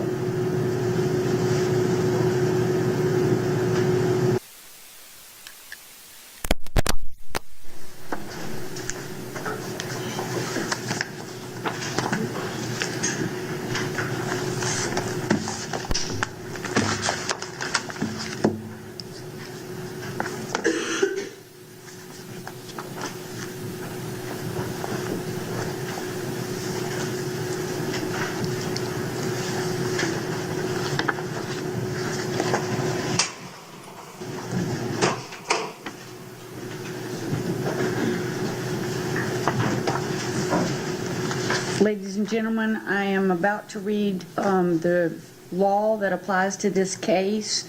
I just want to let you know that you will have copies of this back in the jury deliberation room when you go back. So you certainly can take notes, but you will have the written document that I'm reading. Ladies and gentlemen, you are considering the case of the state of Georgia versus David Booker, Miles Collins, and Josiah Hewley Jr. The grand jury has indicted the defendants with the offenses of felony murder, violation of Street Gang Terrorism and Prevention Act, aggravated assault, hijacking a motor vehicle, and possession of a firearm during the commission of a felony. The indictment reads, the Bill of Indictment 22B 04072-4, True Bill, October 12, 2022. Count 1. The grand jurors aforesaid, in the name and behalf of the citizens of Georgia, charge and accuse David Jared Booker, Miles Collins, and Josiah Hewley Jr. individually and as parties concerned in the commission of a crime with the offense of felony murder, for that the said accused in the county and state aforesaid on the 10th day of July 2022 did commit the offense of murder when the accused caused the death of Bradley Coleman, a human being, irrespective of malice, while in the commission of a felony, aggravated assault, by shooting Bradley Coleman, contrary to the laws of said state, the good order, peace, and dignity thereof. Count 2. The grand jurors aforesaid, in the name and behalf of the citizens of Georgia, charge and accuse David Jared Booker, Miles Collins, and Josiah Hewley Jr. individually and as parties concerned in the commission of a crime with the offense of violation of Street Gang Terrorism and Prevention Act, for that the said accused in the county and state aforesaid on the 10th day of July 2022, being a member of and associated with the Bloods, a criminal street gang, did unlawfully conduct and participate in criminal gang activity through the commission of the offense of felony murder as described in count 1 of this bill of indictment, contrary to the laws of said state, the good order, peace, and dignity thereof. Count 3.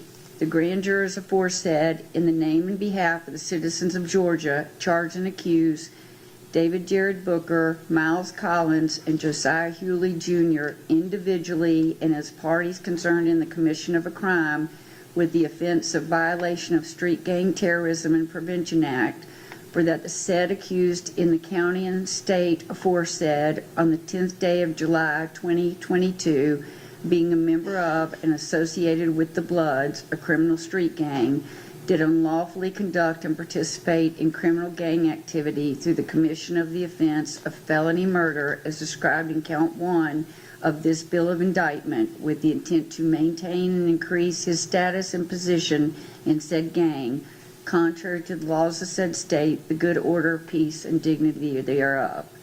Count 4, the grand jurors aforesaid in the name and behalf of the citizens of Georgia, charged and accused David Jared Booker, Miles Collins, and Josiah Hewley Jr. individually and as parties concerned in the commission of a crime with the offense of aggravated assault for that said accused in the county and state aforesaid on the 10th day of July 2022 did make an assault upon the person of Bradley Coleman with a deadly weapon, to wit, a handgun, by shooting Bradley Coleman contrary to the laws of said state, the good order, peace, and dignity thereof.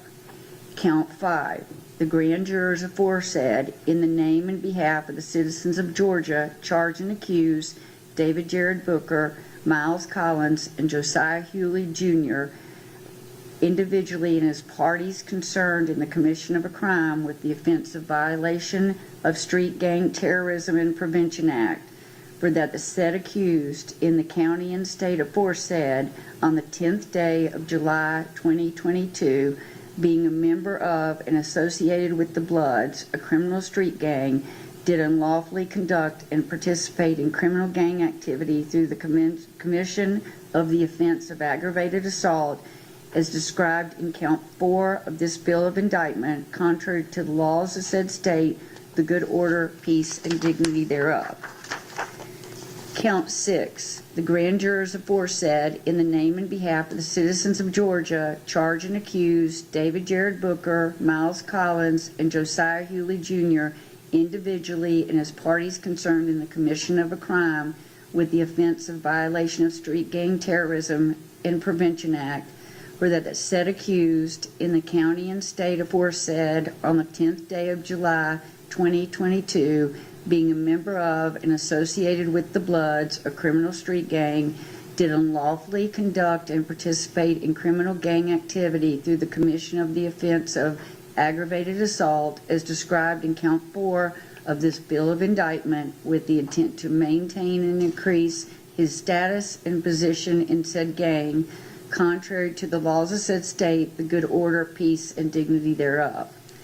Count 7. The grand jurors aforesaid, in the name and behalf of the citizens of Georgia, charge and accuse David Jared Booker, Miles Collins, and Josiah Hewley Jr. individually and as parties concerned in the commission of a crime with the offense of felony murder, for that the said accused in the county and state aforesaid on the 10th day of July 2022 did commit the offense of murder when the accused caused the death of Bradley Coleman, a human being, irrespective of malice, while in the commission of the felony of hijacking a motor vehicle by attempting to take a vehicle belonging to Bradley Coleman by force while in possession of a firearm, contrary to the laws of said state, the good order, peace, and dignity thereof. Count 8. The grand jurors aforesaid, in the name and behalf of the citizens of Georgia, charge and accuse David Jared Booker, Miles Collins, and Josiah Hewley Jr. individually and as parties concerned in the commission of a crime with the offense of violation of Street Gang Terrorism and Prevention Act, for that the said accused in the county and state aforesaid on the 10th day of July 2022, being a member of and associated with the Bloods, a criminal street gang, did unlawfully conduct and participate in criminal gang activity through the commission of the offense of felony murder as described in count 7 of this bill of indictment, contrary to the laws of said state, the good order, peace, and dignity thereof. Count 9. The grand jurors aforesaid, in the name and behalf of the citizens of Georgia, charge and accuse David Jared Booker, Miles Collins, and Josiah Hewley Jr. individually and as parties concerned in the commission of a crime with the offense of violation of Street Gang Terrorism and Prevention Act, for that the said accused in the county and state aforesaid on the 10th day of July 2022, being a member of and associated with the Bloods, a criminal street gang, did unlawfully conduct and participate in criminal gang activity through the commission of the offense of felony murder as described in count 7 of the spill of indictment with the intent to maintain and increase his status and position in said gang, contrary to the laws of said state, the good order, peace, and dignity thereof. Count 10. The grand jurors aforesaid in the name and behalf of the citizens of Georgia charge and accuse David Jared Booker, Miles Collins, and Josiah Hewley Jr. individually and as parties concerned in the commission of a crime with the offense of hijacking a motor vehicle for that the said accused in the county and state aforesaid on the 10th day of July 2022 did attempt to obtain a Dodge Charger, a motor vehicle, from the immediate presence of Bradley Coleman by force and violence while in possession of a firearm, to wit, a handgun, and that the said accused did pull up beside Bradley Coleman and enter the vehicle of Bradley Coleman, acts which constitute a substantial step toward the commission of said crime, contrary to the laws of said state, the good order, peace, and dignity thereof. Count 11. The grand jurors aforesaid, in the name and behalf of the citizens of Georgia, charge and accuse David Jared Booker, Miles Collins, and Josiah Hewley Jr. individually and as parties concerned in the commission of a crime with the offense of violation of Street Gang Terrorism and Prevention Act, for that the said accused in the county and state aforesaid on the 10th day of July 2022, being a member of and associated with the Bloods, a criminal street gang, did unlawfully conduct and participate in criminal gang activity through the commission of the offense of hijacking a motor vehicle as described in count 10 of this bill of indictment, contrary to the laws of said state, the good order, peace, and dignity thereof. Count 12. The grand jurors aforesaid, in the name and behalf of the citizens of Georgia, charge and accuse David Jared Booker, Miles Collins, and Josiah Hewley Jr. individually and as parties concerned in the commission of a crime with the offense of violation of Street Gang Terrorism and Prevention Act, for that the said accused in the county and state aforesaid on the 10th day of July 2022, being a member of and associated with the Bloods, a criminal street gang, did unlawfully conduct and participate in criminal gang activity through the commission of the offense of hijacking a motor vehicle as described in count 10 of this bill of indictment with the intent to maintain and increase his status and position in said gang, contrary to the laws of said state, the good order, peace, and dignity thereof. Count 13. The grand jurors aforesaid, in the name and behalf of the citizens of Georgia, charge and accuse David Jared Booker, Miles Collins, and Josiah Hewley Jr. individually and as parties concerned in the commission of a crime with the offense of possession of a firearm during the commission of a felony, for that the said accused in the county and state aforesaid on the 10th day of July 2022 did unlawfully have on his person a pistol, a firearm, during the commission of the crime of felony murder, a felony, a crime involving the person of Bradley Coleman, contrary to the laws of said state, the good order, peace, and dignity thereof. Count 14. The grand jurors aforesaid, in the name and behalf of the citizens of Georgia, charge and accuse David Jared Booker, Miles Collins, and Josiah Hewley Jr. individually and as parties concerned in the commission of a crime with the offense of violation of Street Gang Terrorism and Prevention Act, for that the said accused in the county and state aforesaid on the 10th day of July 2022, being a member of and associated with the Bloods, a criminal street gang, did unlawfully conduct and participate in criminal gang activity through the commission of the offense of possession of a firearm during the commission of a felony as described in count 13 of this bill of indictment, contrary to the laws of said state, the good order, peace, and dignity thereof.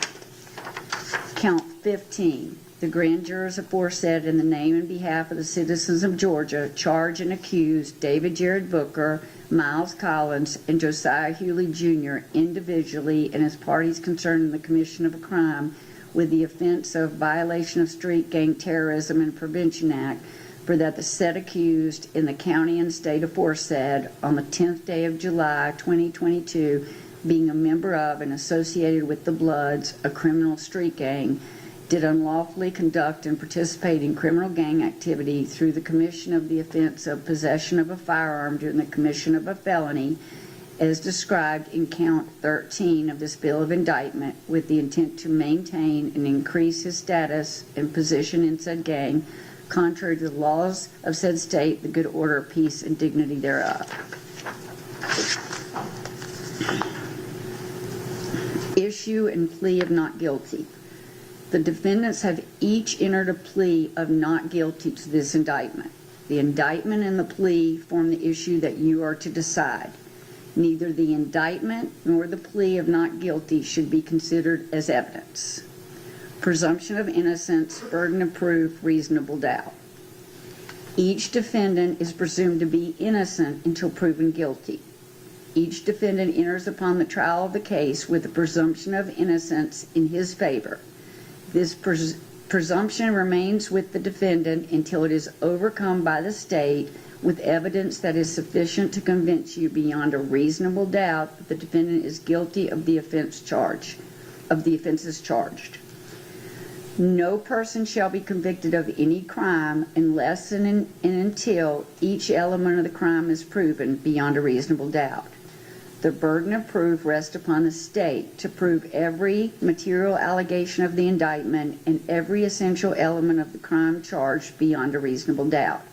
There is no burden of proof upon the defendants whatsoever, and the burden never shifts to the defendants to introduce evidence or to prove innocence. When a defense is raised by the evidence, the burden is on the state to negate or disprove it beyond a reasonable doubt. However, the state is not required to prove the guilt of the accused beyond all doubt or to a mathematical certainty.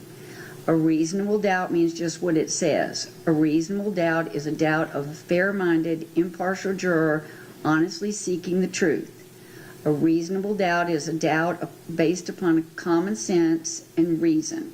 It does not mean a vague or arbitrary doubt, but is a doubt for which a reason can be given arising from a consideration of the evidence, a lack of evidence, or a conflict in the evidence. After giving consideration to all of the facts and circumstances of this case, if your minds are wavering, unsettled, or unsatisfied, then that is a doubt of the law and you must acquit the defendants.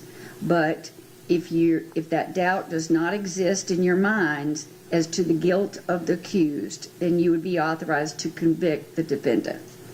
If the state fails to prove the defendant's guilt beyond a reasonable doubt, it would be your duty to acquit the defendant.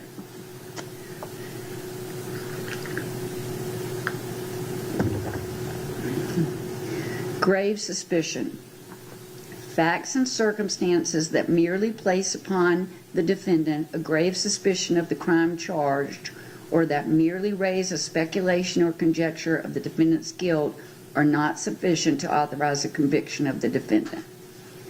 Jury, judges of law and facts. Members of the jury, it is my duty and responsibility to determine the law that applies to this case and to instruct you on that law. You are bound by these instructions. It is your responsibility to determine the facts of the case from all of the evidence presented. Then you must apply the law I give you in the charge to the facts as you find them to be. Evidence generally.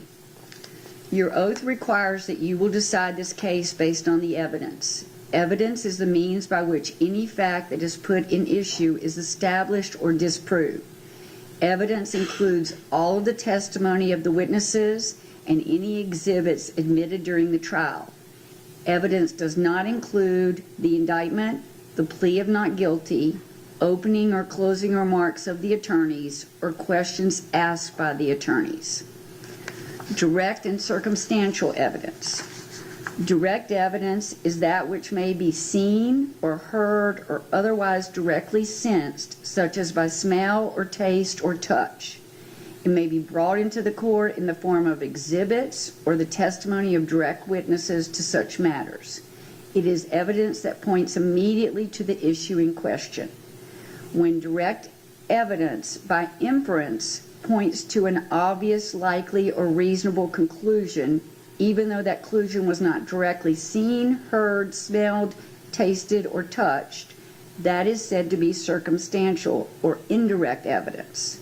Circumstantial evidence is the proof of facts or circumstances by direct evidence from which you may infer other related or connected facts that are reasonable and justified in light of your experience. It is evidence that only tends to establish a conclusion in question by its consistency with such conclusion or elimination of other conclusions.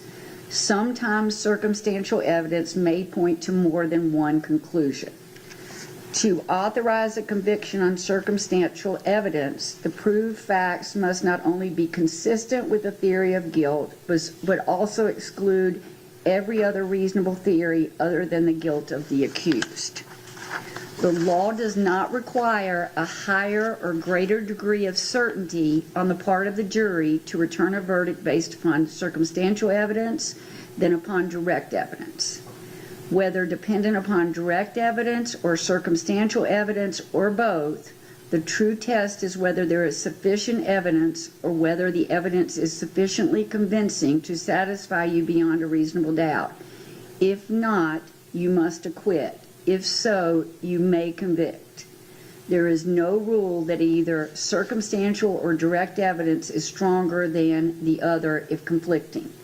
The comparative weight of circumstantial evidence and direct evidence on any given issue is a question of fact for you, the jury, to decide. Credibility of witnesses. The jury must determine the credibility of the witnesses. In deciding this, you may consider all of the facts and circumstances of the case, including the witness's manner of testifying, their means and opportunity of knowing the facts about which they testify, the nature of the facts about which they testify, the probability or improbability of their testimony, their interest or lack of interest in the outcome of the case, and their personal credibility as you observe it.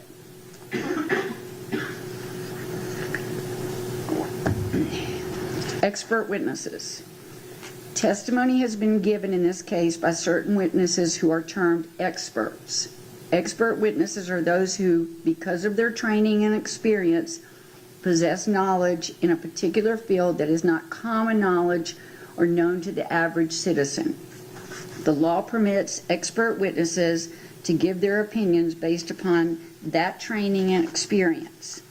You are not required to accept the testimony of any witnesses, expert or otherwise. Testimony of an expert, like that of all witnesses, is to be given only such weight and credit as you think it is properly entitled to receive. When scientific, technical, or other specialized knowledge might be helpful, a person who has special training or experience in that field is allowed to state an opinion about the matter. But that does not mean you must accept the witness's opinion. As with any other witness's testimony, you must decide for yourself whether to rely upon the opinion. Witnesses attacked. In determining the credibility of witnesses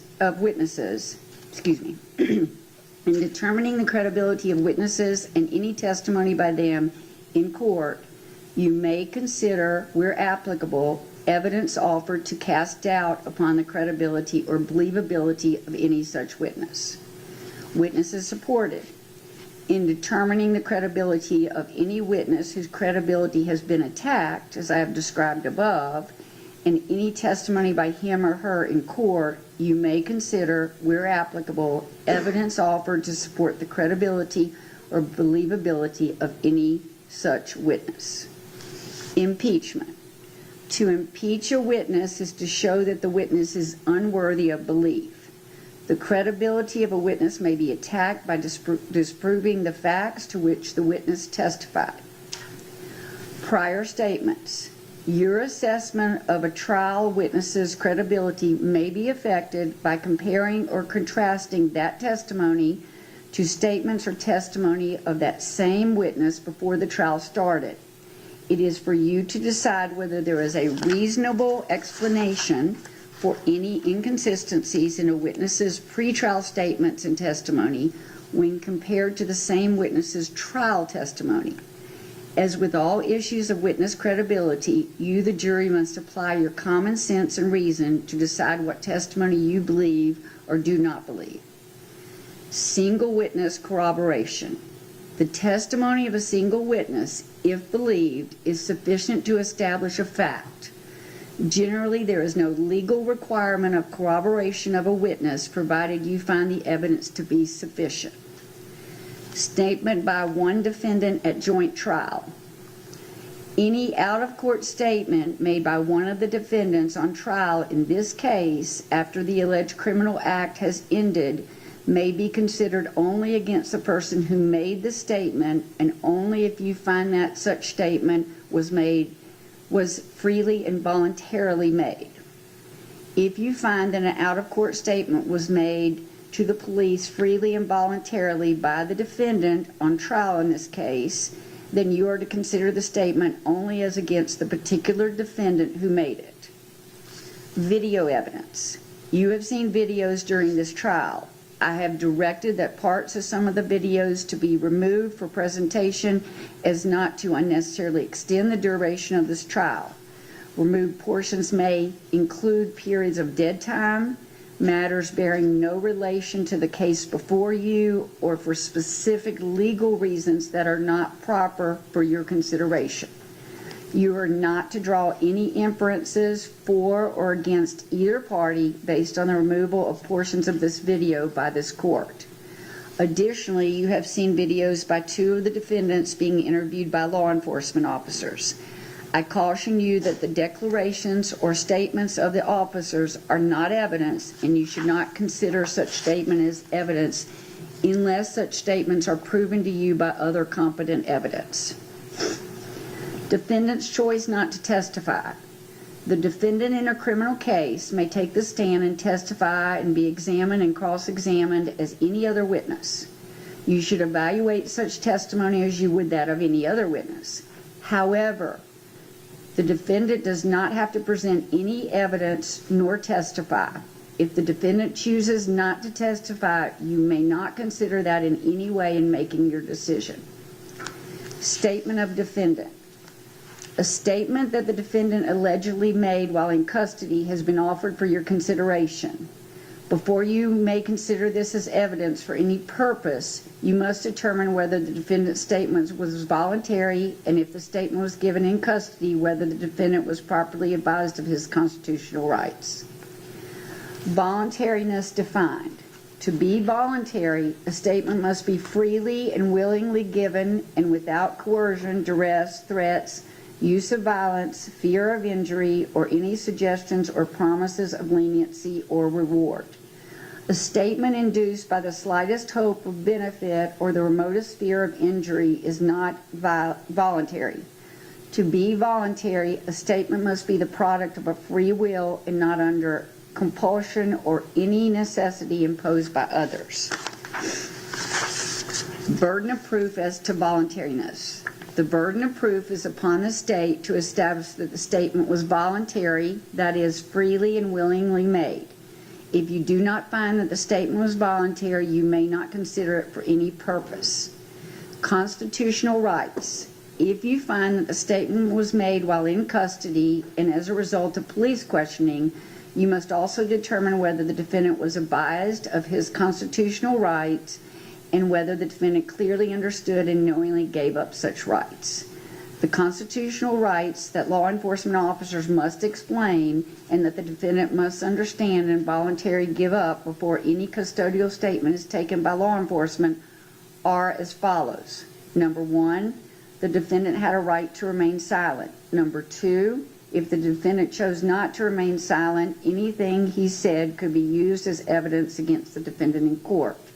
Number three, the defendant had a right to consult a lawyer before any questioning and to have the lawyer present with him at all times during any questions. And number four, If the defendant did not have money for a lawyer would have been provided for him to represent him before any questioning and to be present with him during any questioning. Burden of proof as to rights. The burden of proof is upon the state to establish that the warnings of all rights mentioned were given, that they were understood and knowingly given up by the defendant. Conditions precedent to consideration of statement.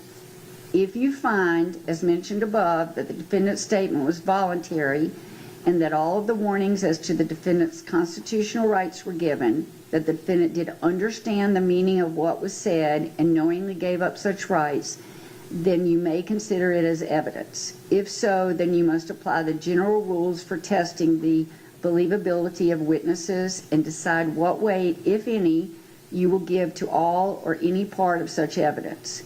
If you fail to find the defendant was properly informed of these rights and that he understood and gave up those rights, you must disregard the statement entirely and give it no consideration in reaching your verdict except for the purposes of attacking the credibility of the witness.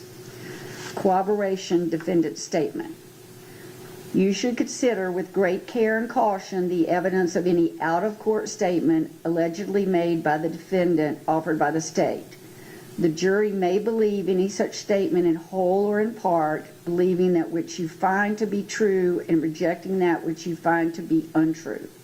You alone have the duty to apply the general rules for testing the believability of witnesses and to decide what weight should be given to all or any part of such evidence. A defendant's out-of-court statement that is not supported by any other evidence is not sufficient to justify a conviction, even if you believe the unsupported statement. However, proof by other evidence beyond a reasonable doubt that the crime alleged has been committed may constitute supporting evidence of a defendant's statement, if any, should you so find. The law does not fix the amount of supporting evidence necessary. You must determine whether or not other evidence sufficiently supports a defendant's statement so as to justify a conviction. If you find that there was a statement made by a defendant that was supported by other evidence, the degree of proof necessary to convict is that you be satisfied of the guilt of the defendant beyond any reasonable doubt. Limiting instructions. Sometimes evidence is admitted for a limited purpose or against some parties and not other parties, or for some counts and not others. Such evidence may be considered by the jury for the sole issue or purpose against those parties only for the counts for which the evidence is limited and not for any other purpose. Evidence of criminal gang activity. In order to prove its case in counts 1, 4, 7, 10, and 13 of the indictment, the state must prove each of the elements of those offenses on which I have previously instructed you, respectively, beyond a reasonable doubt. To prove counts 2, 3, 5, 6, 8, 9, 11, 12, and... Excuse me, let me start again. To prove counts 2, 3, 5, 6, 8, 9, 11, 12, 14, and 15 of the indictment in this case, the state has offered evidence of other offenses of criminal gang activity alleged committed by the accused. You are permitted to consider that evidence for its bearing on any matter to which it is relevant. The defendant is on trial for the offense charged in this bill of indictment only and not for any other acts, even though such acts may incidentally be criminal and may have resulted in a conviction. Before you may consider any other alleged acts not charged in this indictment, you must first determine whether the accused committed the other alleged acts, and if such act was in fact an act of criminal gang activity. If so, you must then determine whether the act shed any light on the elements of the crimes charged in the indictment in this trial.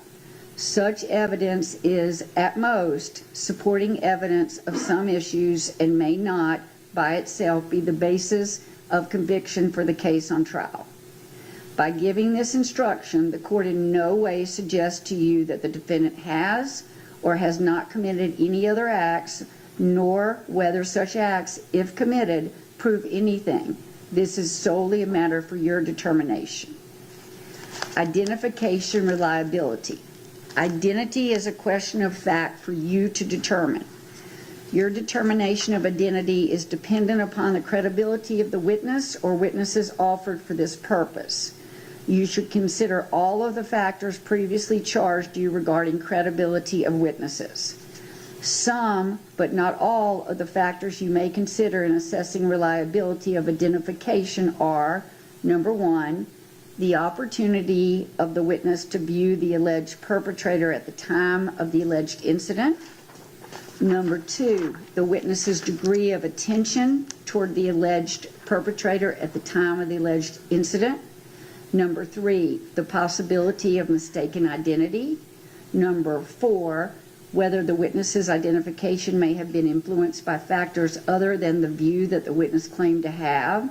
Number five, whether the witness on any prior occasion did not identify the defendant in this case as the alleged perpetrator. And number six, the length of time between the crime and the out-of-court identification. Identification burden of proof. It is for you to say whether, under the evidence in this case, the testimony of the witnesses and the facts and circumstances of the case sufficiently identifies this defendant beyond a reasonable doubt as the perpetrator of the alleged crime. It is not necessary that the defendant show that another person committed the alleged offense. If you do not believe that the defendant has been sufficiently identified as the person who committed the alleged crime or a party to it, or if you have any reasonable doubt about such, then it would be your duty to acquit the defendant. The burden of proof rests upon the state to prove, beyond a reasonable doubt, the identity of this defendant as the person who committed the crime alleged in this bill of indictment.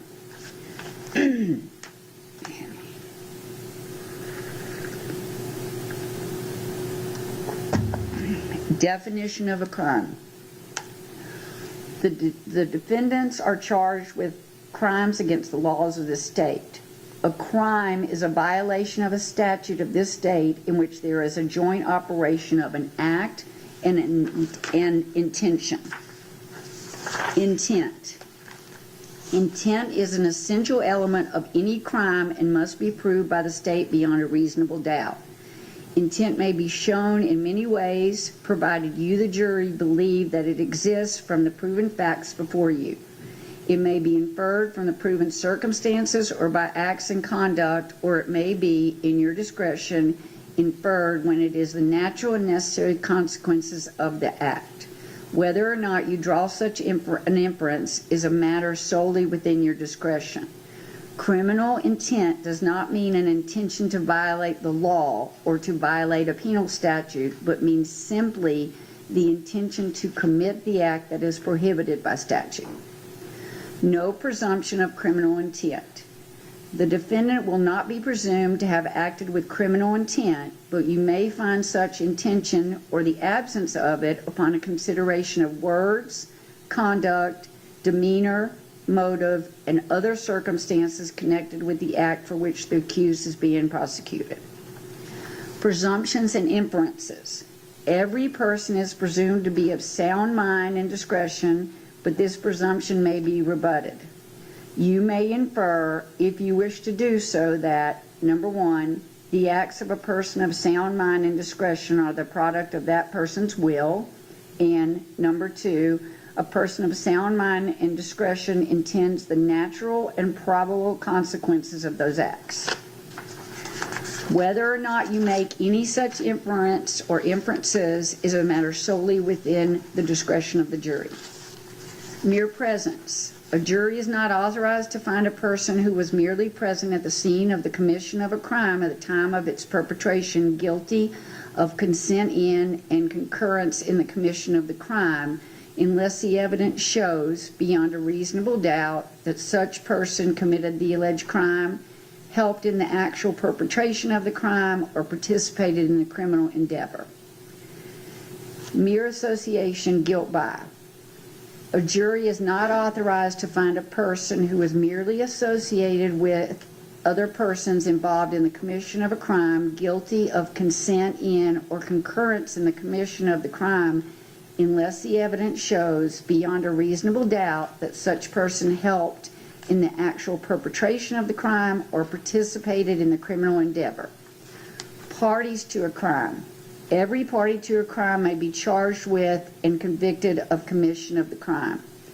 A person is a party to a crime only if that person A, directly commits the crime, or B, intentionally helps in the commission of the crime. Knowledge. Knowledge on the part of the defendant that the crimes of hijacking motor vehicle, possession of a firearm during the commission of a crime, and or aggravated assaults were being committed, and that the defendant knowingly and intentionally participated in or helped in the commission of such crime must be proved by the state beyond a reasonable doubt.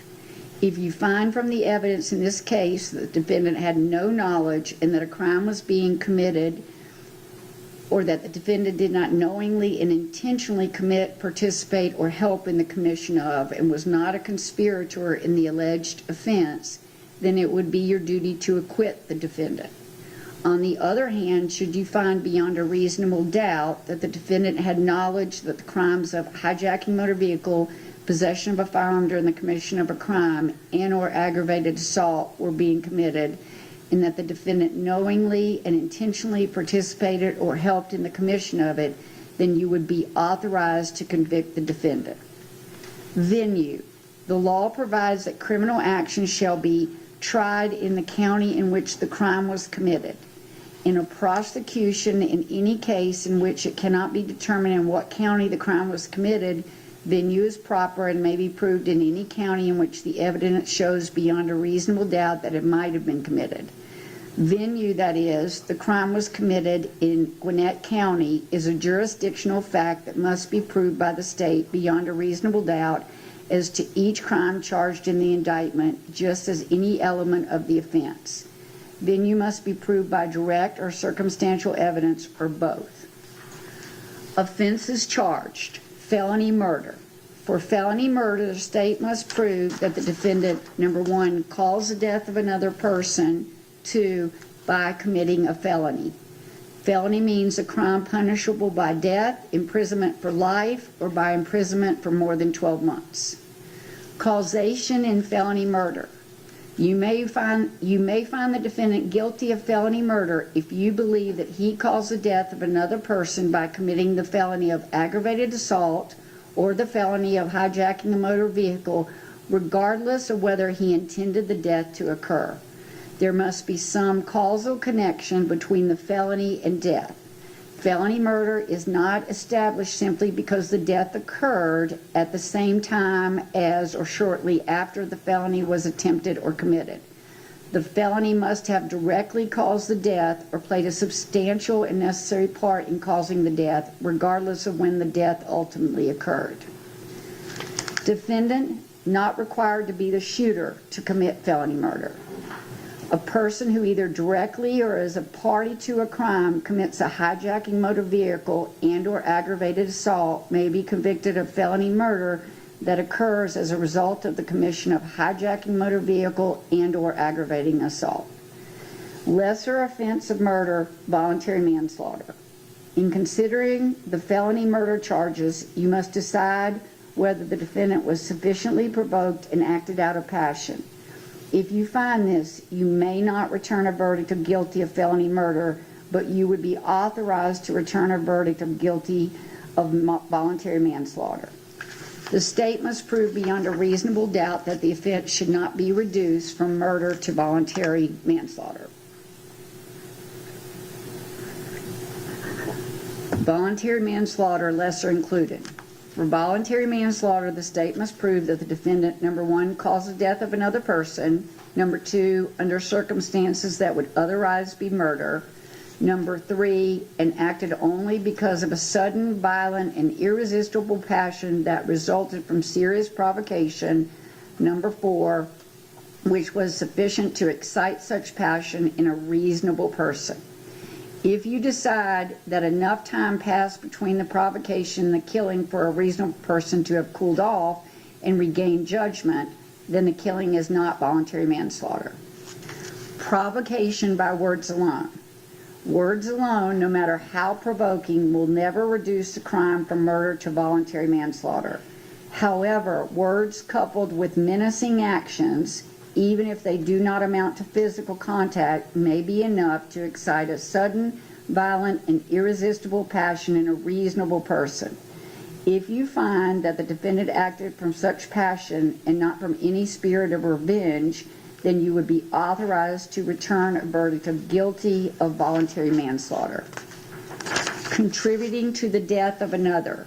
When a defendant unlawfully injures another person, you may find that the injury caused the other person's death only if the state proved beyond a reasonable doubt that the injury, number one, was itself the cause of death, number two, directly and significantly contributed to the cause of death, or number three, significantly sped up the death, even though the death would have eventually occurred.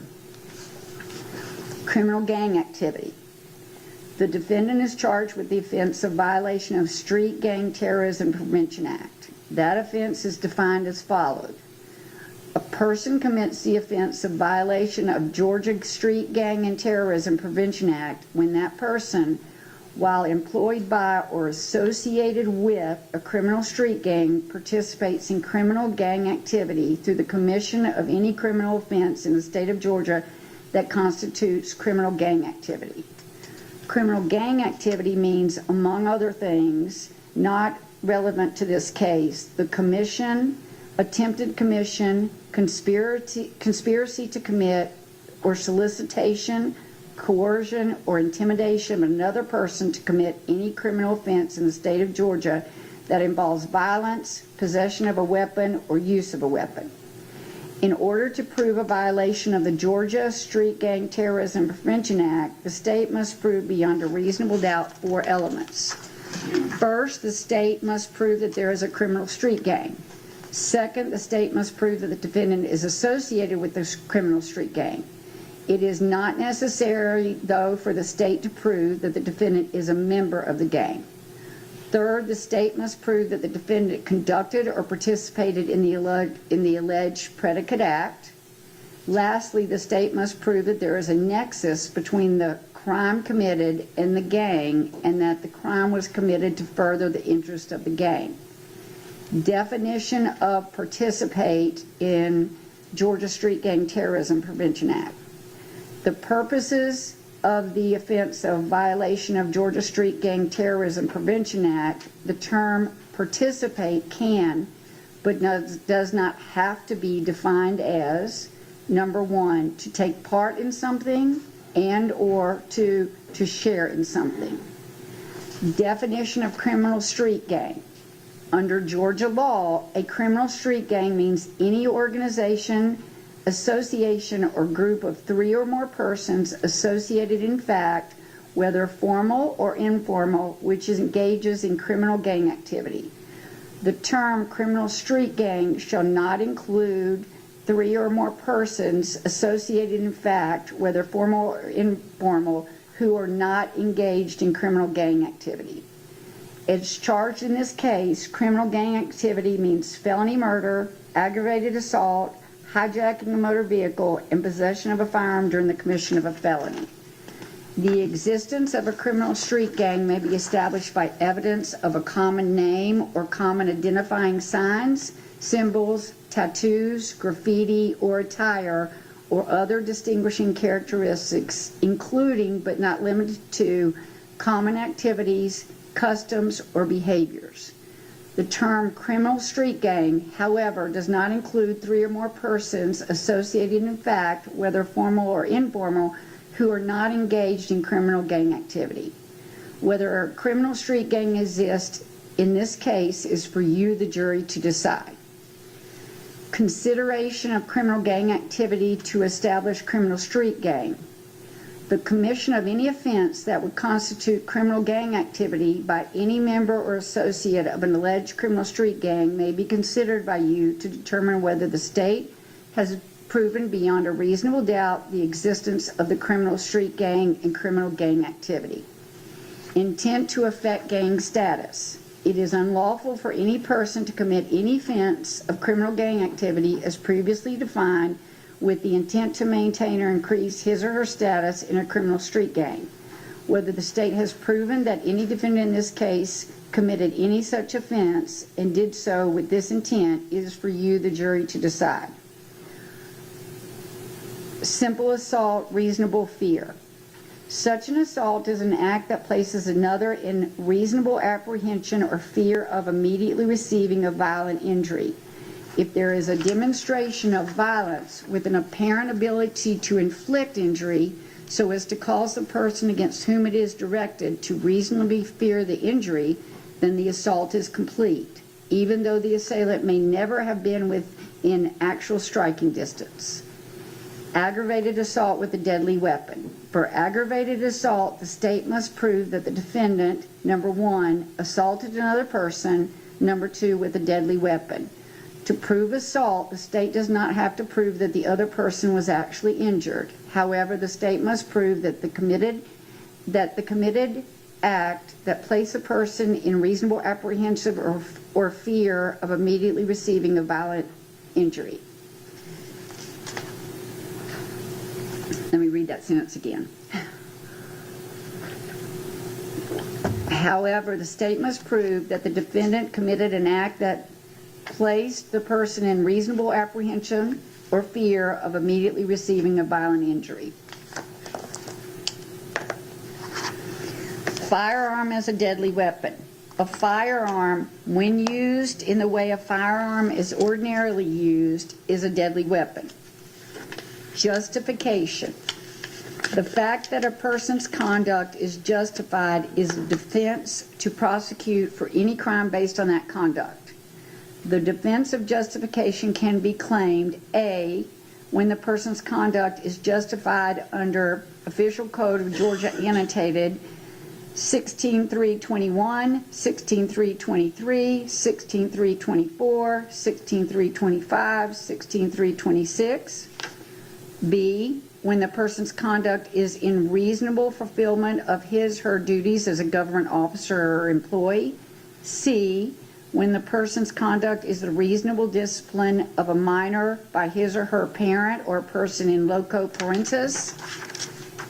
D, when the person's conduct is reasonable and is performed in the course of making a lawful arrest. E, when the person's conduct is justified for any other reason specified under the laws of the state. Or F, in all other instances based on similar reason and justice as those enumerated in this charge.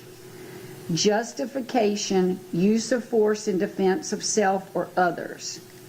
A defendant is not justified in threatening or using force if he provokes the threat or use of force against himself, intending to use that threat or force as an excuse to harm the other person, is attempting to commit a felony, to wit, hijacking a motor vehicle, a felony, which I will define for you shortly, is the initial aggressor unless he withdraws from the encounter and clearly communicates to the other person his intent to withdraw, and the other person continues or threatens to continue the use of unlawful force. Reasonable beliefs explained.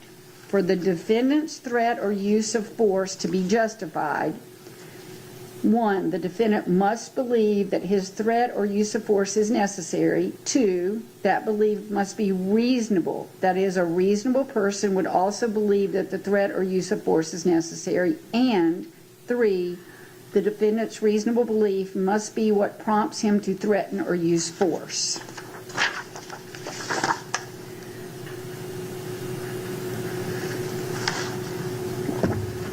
Mistake of fact.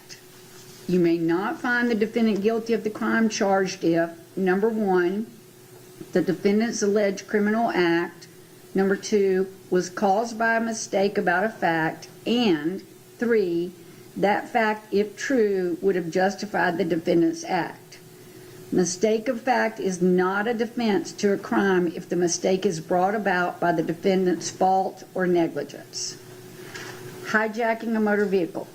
A person commits the offense of hijacking a motor vehicle in the first degree when such person, while in possession of a firearm or weapon, obtains a motor vehicle from an individual or the presence of another individual by force and violence or intimidation or attempts or conspires to do so. Use of force. The use of the offensive weapon during a hijacking must either precede or be contemporaneous with and not subsequent to the taking. Obtain possession. Obtain means to gain or attain possession, usually by some planned action or method. Therefore, the offense of hijacking a motor vehicle is concluded when possession of the motor vehicle is attained. Possession of a firearm during the commission of a felony. For possession of a firearm during the commission of a felony, the state must prove that the defendant, number one, had a firearm, number two, while committing a felony, to wit, felony murder, a crime against or involving another person. Multiple defendants. Though you may consider all of the evidence as a whole, conviction of one defendant does not necessarily require conviction of another or all.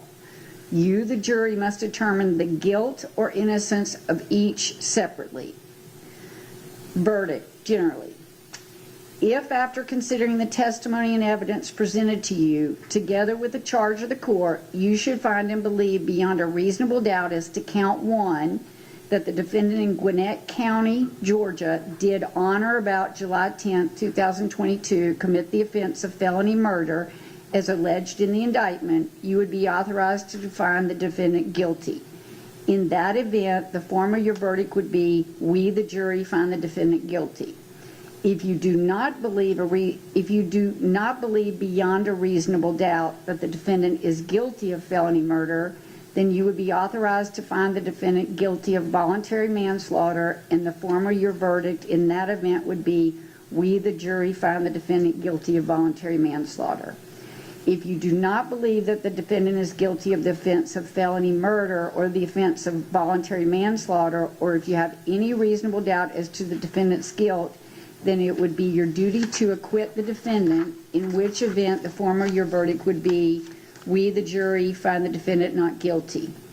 If, after considering the testimony and evidence presented to you, together with the charge of the court, you should find and believe beyond a reasonable doubt as to count two, that the defendant in Gwinnett County, Georgia, did on or about July 10, 2022, commit the offense of violation of Street Gang Terrorism and Prevention Act as alleged in the indictment, you would be authorized to find the defendant guilty. In that event, the form of your verdict would be, we, the jury, find the defendant guilty.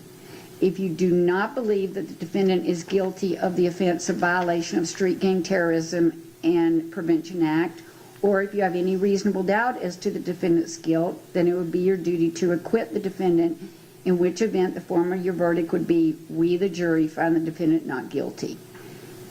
If, after considering the testimony and evidence presented to you, together with the charge of the court, you should find and believe beyond a reasonable doubt as to count three, that the defendant in Gwinnett County, Georgia, did on or about July 10, 2022, commit the offense of violation of Street Gang Terrorism and Prevention Act as alleged in the indictment, you would be authorized to find the defendant guilty. In that event, the form of your verdict would be, we, the jury, find the defendant guilty. If you do not believe the defendant is guilty of the offense of violation of Street Gang Terrorism and Prevention Act, or if you have any reasonable doubt as to the defendant's guilt, then it would be your duty to acquit the defendant, in which event the form of your verdict would be, we, the jury, find the defendant not guilty. If, after considering the testimony and evidence presented to you, together with the charge of the court, you should find and believe beyond a reasonable doubt as to count four, that the defendant in Gwinnett County, Georgia, did on or about July 10, 2022, commit the offense of aggravated assault as alleged in the indictment, you would be authorized to find the defendant guilty. In that event, the form of your verdict would be, we, the jury, find the defendant guilty. If you do not believe that the defendant is guilty of the offense of aggravated assault, or if you have any reasonable doubt as to the defendant's guilt, then it would be your duty to acquit the defendant, in which event the form of your verdict would be, we, the jury, find the defendant not guilty. If after considering the testimony and evidence presented to you, together with the charge of the court, you should find and believe beyond a reasonable doubt as to count 5 that the defendant in Gwinnett County, Georgia, did on or about July 10, 2022, commit the offense of violation of Street Gang Terrorism and Prevention Act, as alleged in the indictment, you would be authorized to find the defendant guilty. In that event, the form of your verdict would be, we, the jury, find the defendant guilty. If you do not believe that the defendant is guilty of the offense of violation of Street Gang Terrorism and Prevention Act, or if you have any reasonable doubt as to the defendant's guilt, then it would be your duty to acquit the defendant, in which event the form of your verdict would be, we, the jury, find the defendant not guilty. If after considering the testimony and evidence presented to you, together with the charge of the court, you should find and believe beyond a reasonable doubt as to count 6 that the defendant in Gwinnett County, Georgia, did on or about July 10, 2022, commit the offense of violation of Street Gang Terrorism and Prevention Act, as alleged in the indictment, you would be authorized to find the defendant guilty. In that event, the form of your verdict would be, we, the jury, find the defendant guilty. If you do not believe the defendant is guilty of the offense of violation of Street Gang Terrorism and Prevention Act, or if you have any reasonable doubt as to the defendant's guilt, then it would be your duty to acquit the defendant, in which event the form of your verdict would be, we, the jury, find the defendant not guilty. If, after considering the testimony and evidence, excuse me, if, after considering the testimony and evidence presented to you, together with the charge of the court, you should find and believe beyond a reasonable doubt as to count 7 that the defendant in Gwinnett County, Georgia, did on or about July 10, 2022, commit the offense felony murder as alleged in the indictment, you would be authorized to find the defendant guilty. In that event, the form of your verdict would be, we, the jury, find the defendant guilty. If you do not believe beyond a reasonable doubt that the defendant is guilty of felony murder, then you would be authorized to find the defendant guilty of voluntary manslaughter, and the form of your verdict in that event would be, we, the jury, find the defendant guilty of voluntary manslaughter.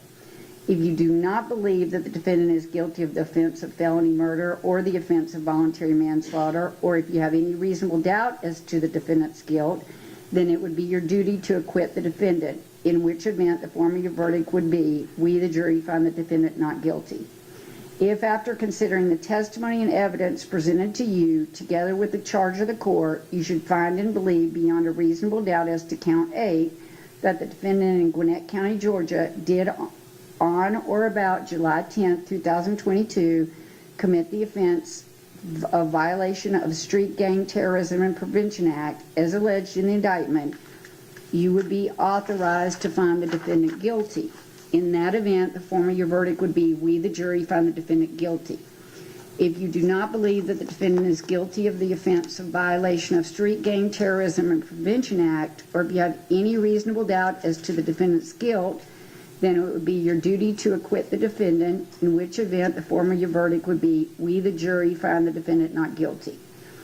If, after considering the testimony and evidence presented to you, together with the charge of the court, you should find and believe beyond a reasonable doubt as to count 9 that the defendant in Gwinnett County, Georgia, did on or about July 10, 2022, commit the offense of violation of Street Gang Terrorism and Prevention Act, as alleged in the indictment, you would be authorized to find the defendant guilty. In that event, the form of your verdict would be, we, the jury, find the defendant guilty. If you do not believe that the defendant is guilty of the offense of violation of Street Gang Terrorism and Prevention Act, or if you have any reasonable doubt as to the defendant's guilt, then it would be your duty to acquit the defendant, in which event the form of your verdict would be, we, the jury, find the defendant not guilty. If, after considering the testimony and evidence presented to you, together with the charge of the court, you should find and believe beyond a reasonable doubt as to count 10 that the defendant in Gwinnett County, Georgia, did on or about July 10, 2022, commit the offense of hijacking a motor vehicle as alleged in the indictment, you would be authorized to find the defendant guilty. In that event, the form of your verdict would be, we, the jury, find the defendant guilty. If you do not believe that the defendant is guilty of the offense of hijacking a motor vehicle, then you would be authorized to find the defendant guilty theft by taking, and the form of your verdict in that event would be, we, the jury, find the defendant guilty of theft by taking. If you do not believe the defendant is guilty of the offense of hijacking a motor vehicle, or you have any reasonable doubt as to the defendant's guilt, then it would be your duty to acquit the defendant, in which event the form of your verdict would be, we, the jury, find the defendant not guilty. If after considering the testimony and evidence presented to you, together with the charge of the court, you should find and believe beyond a reasonable doubt as to count 11 that the defendant in Gwinnett County, Georgia, did on or about July 10, 2022, commit the offense of violation of Street Gang Terrorism and Prevention Act as alleged in the indictment, you would be authorized to find the defendant guilty. In that event, the form of your verdict would be, we, the jury, find the defendant guilty. If you do not believe that the defendant is guilty of the offense of violation of Street Gang Terrorism and Prevention Act, or if you have any reasonable doubt as to the defendant's guilt, then it would be your duty to acquit the defendant, in which event the form of your verdict would be, we, the jury, find the defendant not guilty.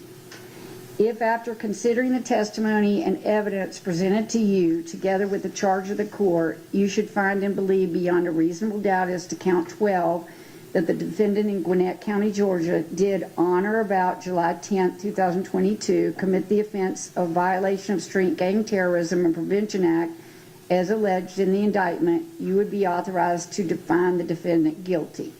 In that event, the form of your verdict would be, we, the jury, find the defendant guilty. If you do not believe that the defendant is guilty of the offense of violation of Street Gang Terrorism and Prevention Act, or you have any reasonable doubt as to the defendant's guilt, then it would be your duty to acquit the defendant, in which event the form of your verdict would be, we, the jury, find the defendant not guilty.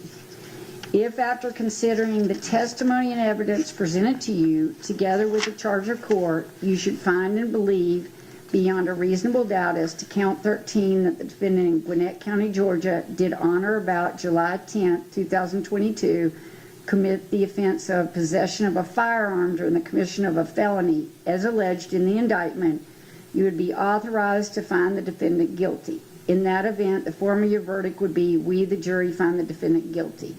If you do not believe that the defendant is guilty of the offense of possession of a firearm during the commission of a felony, or if you have any reasonable doubt as to the defendant's guilt, then it would be your duty to acquit the defendant, in which event the form of your verdict would be, we, the jury, find the defendant not guilty.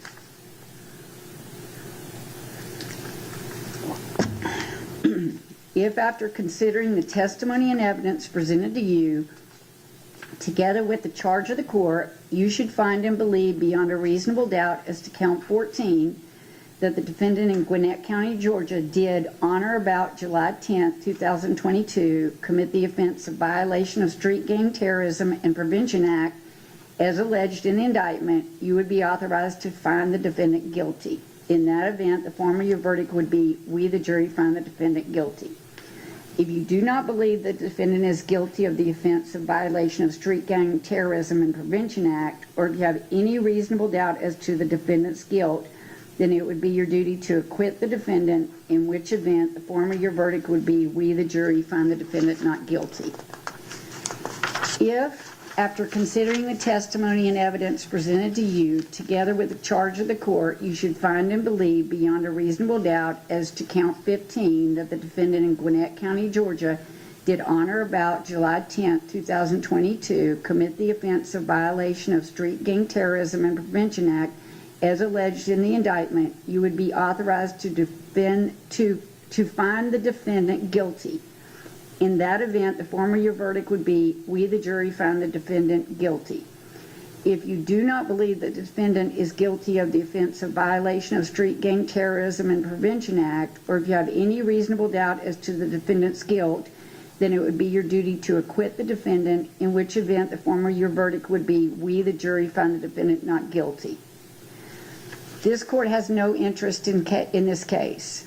By no ruling or comment that the court has made during the progress of the trial Has this court intended to express any opinion upon the facts of this case, upon the credibility of the witnesses, upon the evidence, or upon the guilt or innocence of any of the defendants?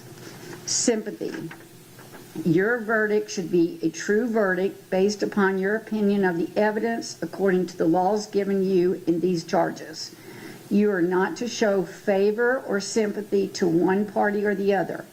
It is your duty to consider the facts objectively without favor, affection, or sympathy to either party. In deciding this case, you should not be influenced by sympathy or prejudice because of race, creed, color, religion, national origin, sexual preference, local or remote residence, economic status for or against either party. Sentencing. You are only concerned with the guilt or innocence of the defendant.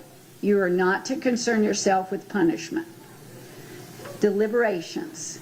One of your first duties in the jury room will be to select one of your number to act as foreperson, who will preside over your deliberations and who will sign the verdict to which all 12 of you freely and voluntarily agree.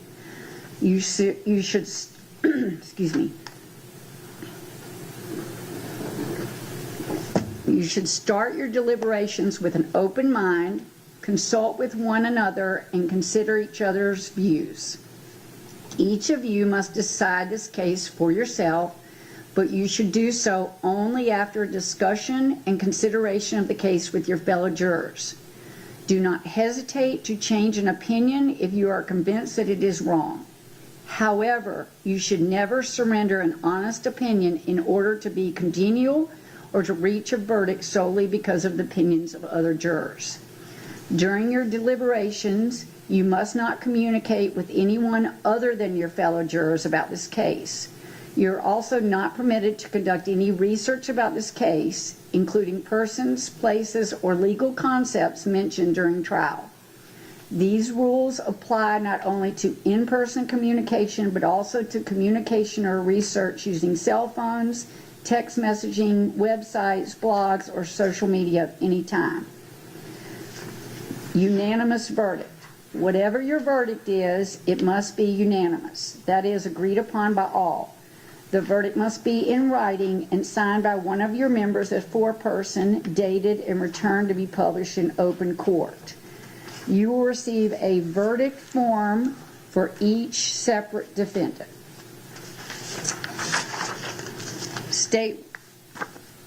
Does the state have any objections to the reading of the jury charges? No, ma'am. Does the defense have any objection to the reading of the jury charges? I don't have any objection, Judge. I think there's one thing we might want to take up outside the presence of the jury. I have two objections, and they need to be taken up outside the presence of the jury. Okay. All right. I'm going to release you for a break. You're not to start deliberations until I resolve this matter.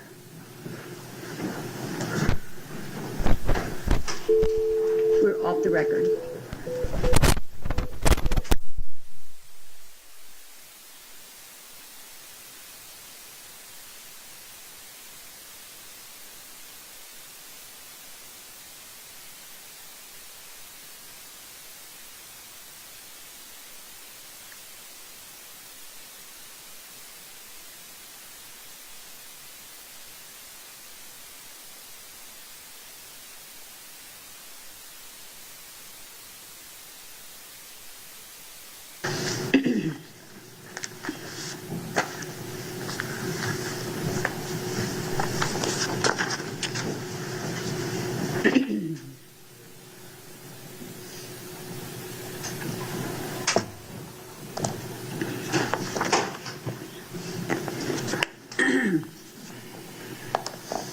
Ladies and gentlemen, I made my office and I made a mistake on charging you under verdict generally regarding count 10. So I'm going to recharge that.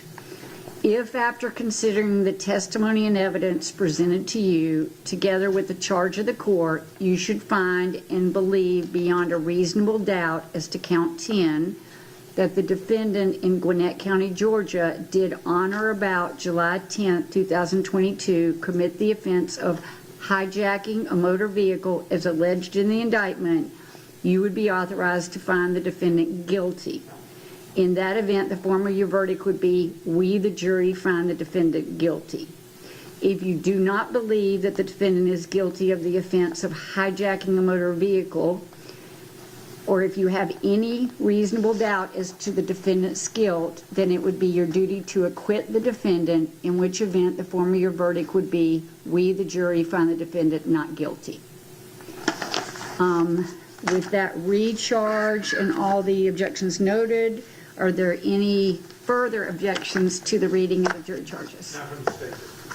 Depends. No, thank you, Judge. No, ma'am. Okay. All right, ladies and gentlemen, it is now in your hands. Since it is 5:15, y'all can stay a little while, maybe select a poor person, or you can elect not to stay at all and come back tomorrow morning. That's just up to you. You just let the bailiffs know what y'all decide. You can stay till 10 o'clock. We'll bring you dinner. It's totally up to you. So you can just let them know what y'all want to do collectively, and we'll go from there. Thank you. It'll take us a few minutes to get all the evidence back there.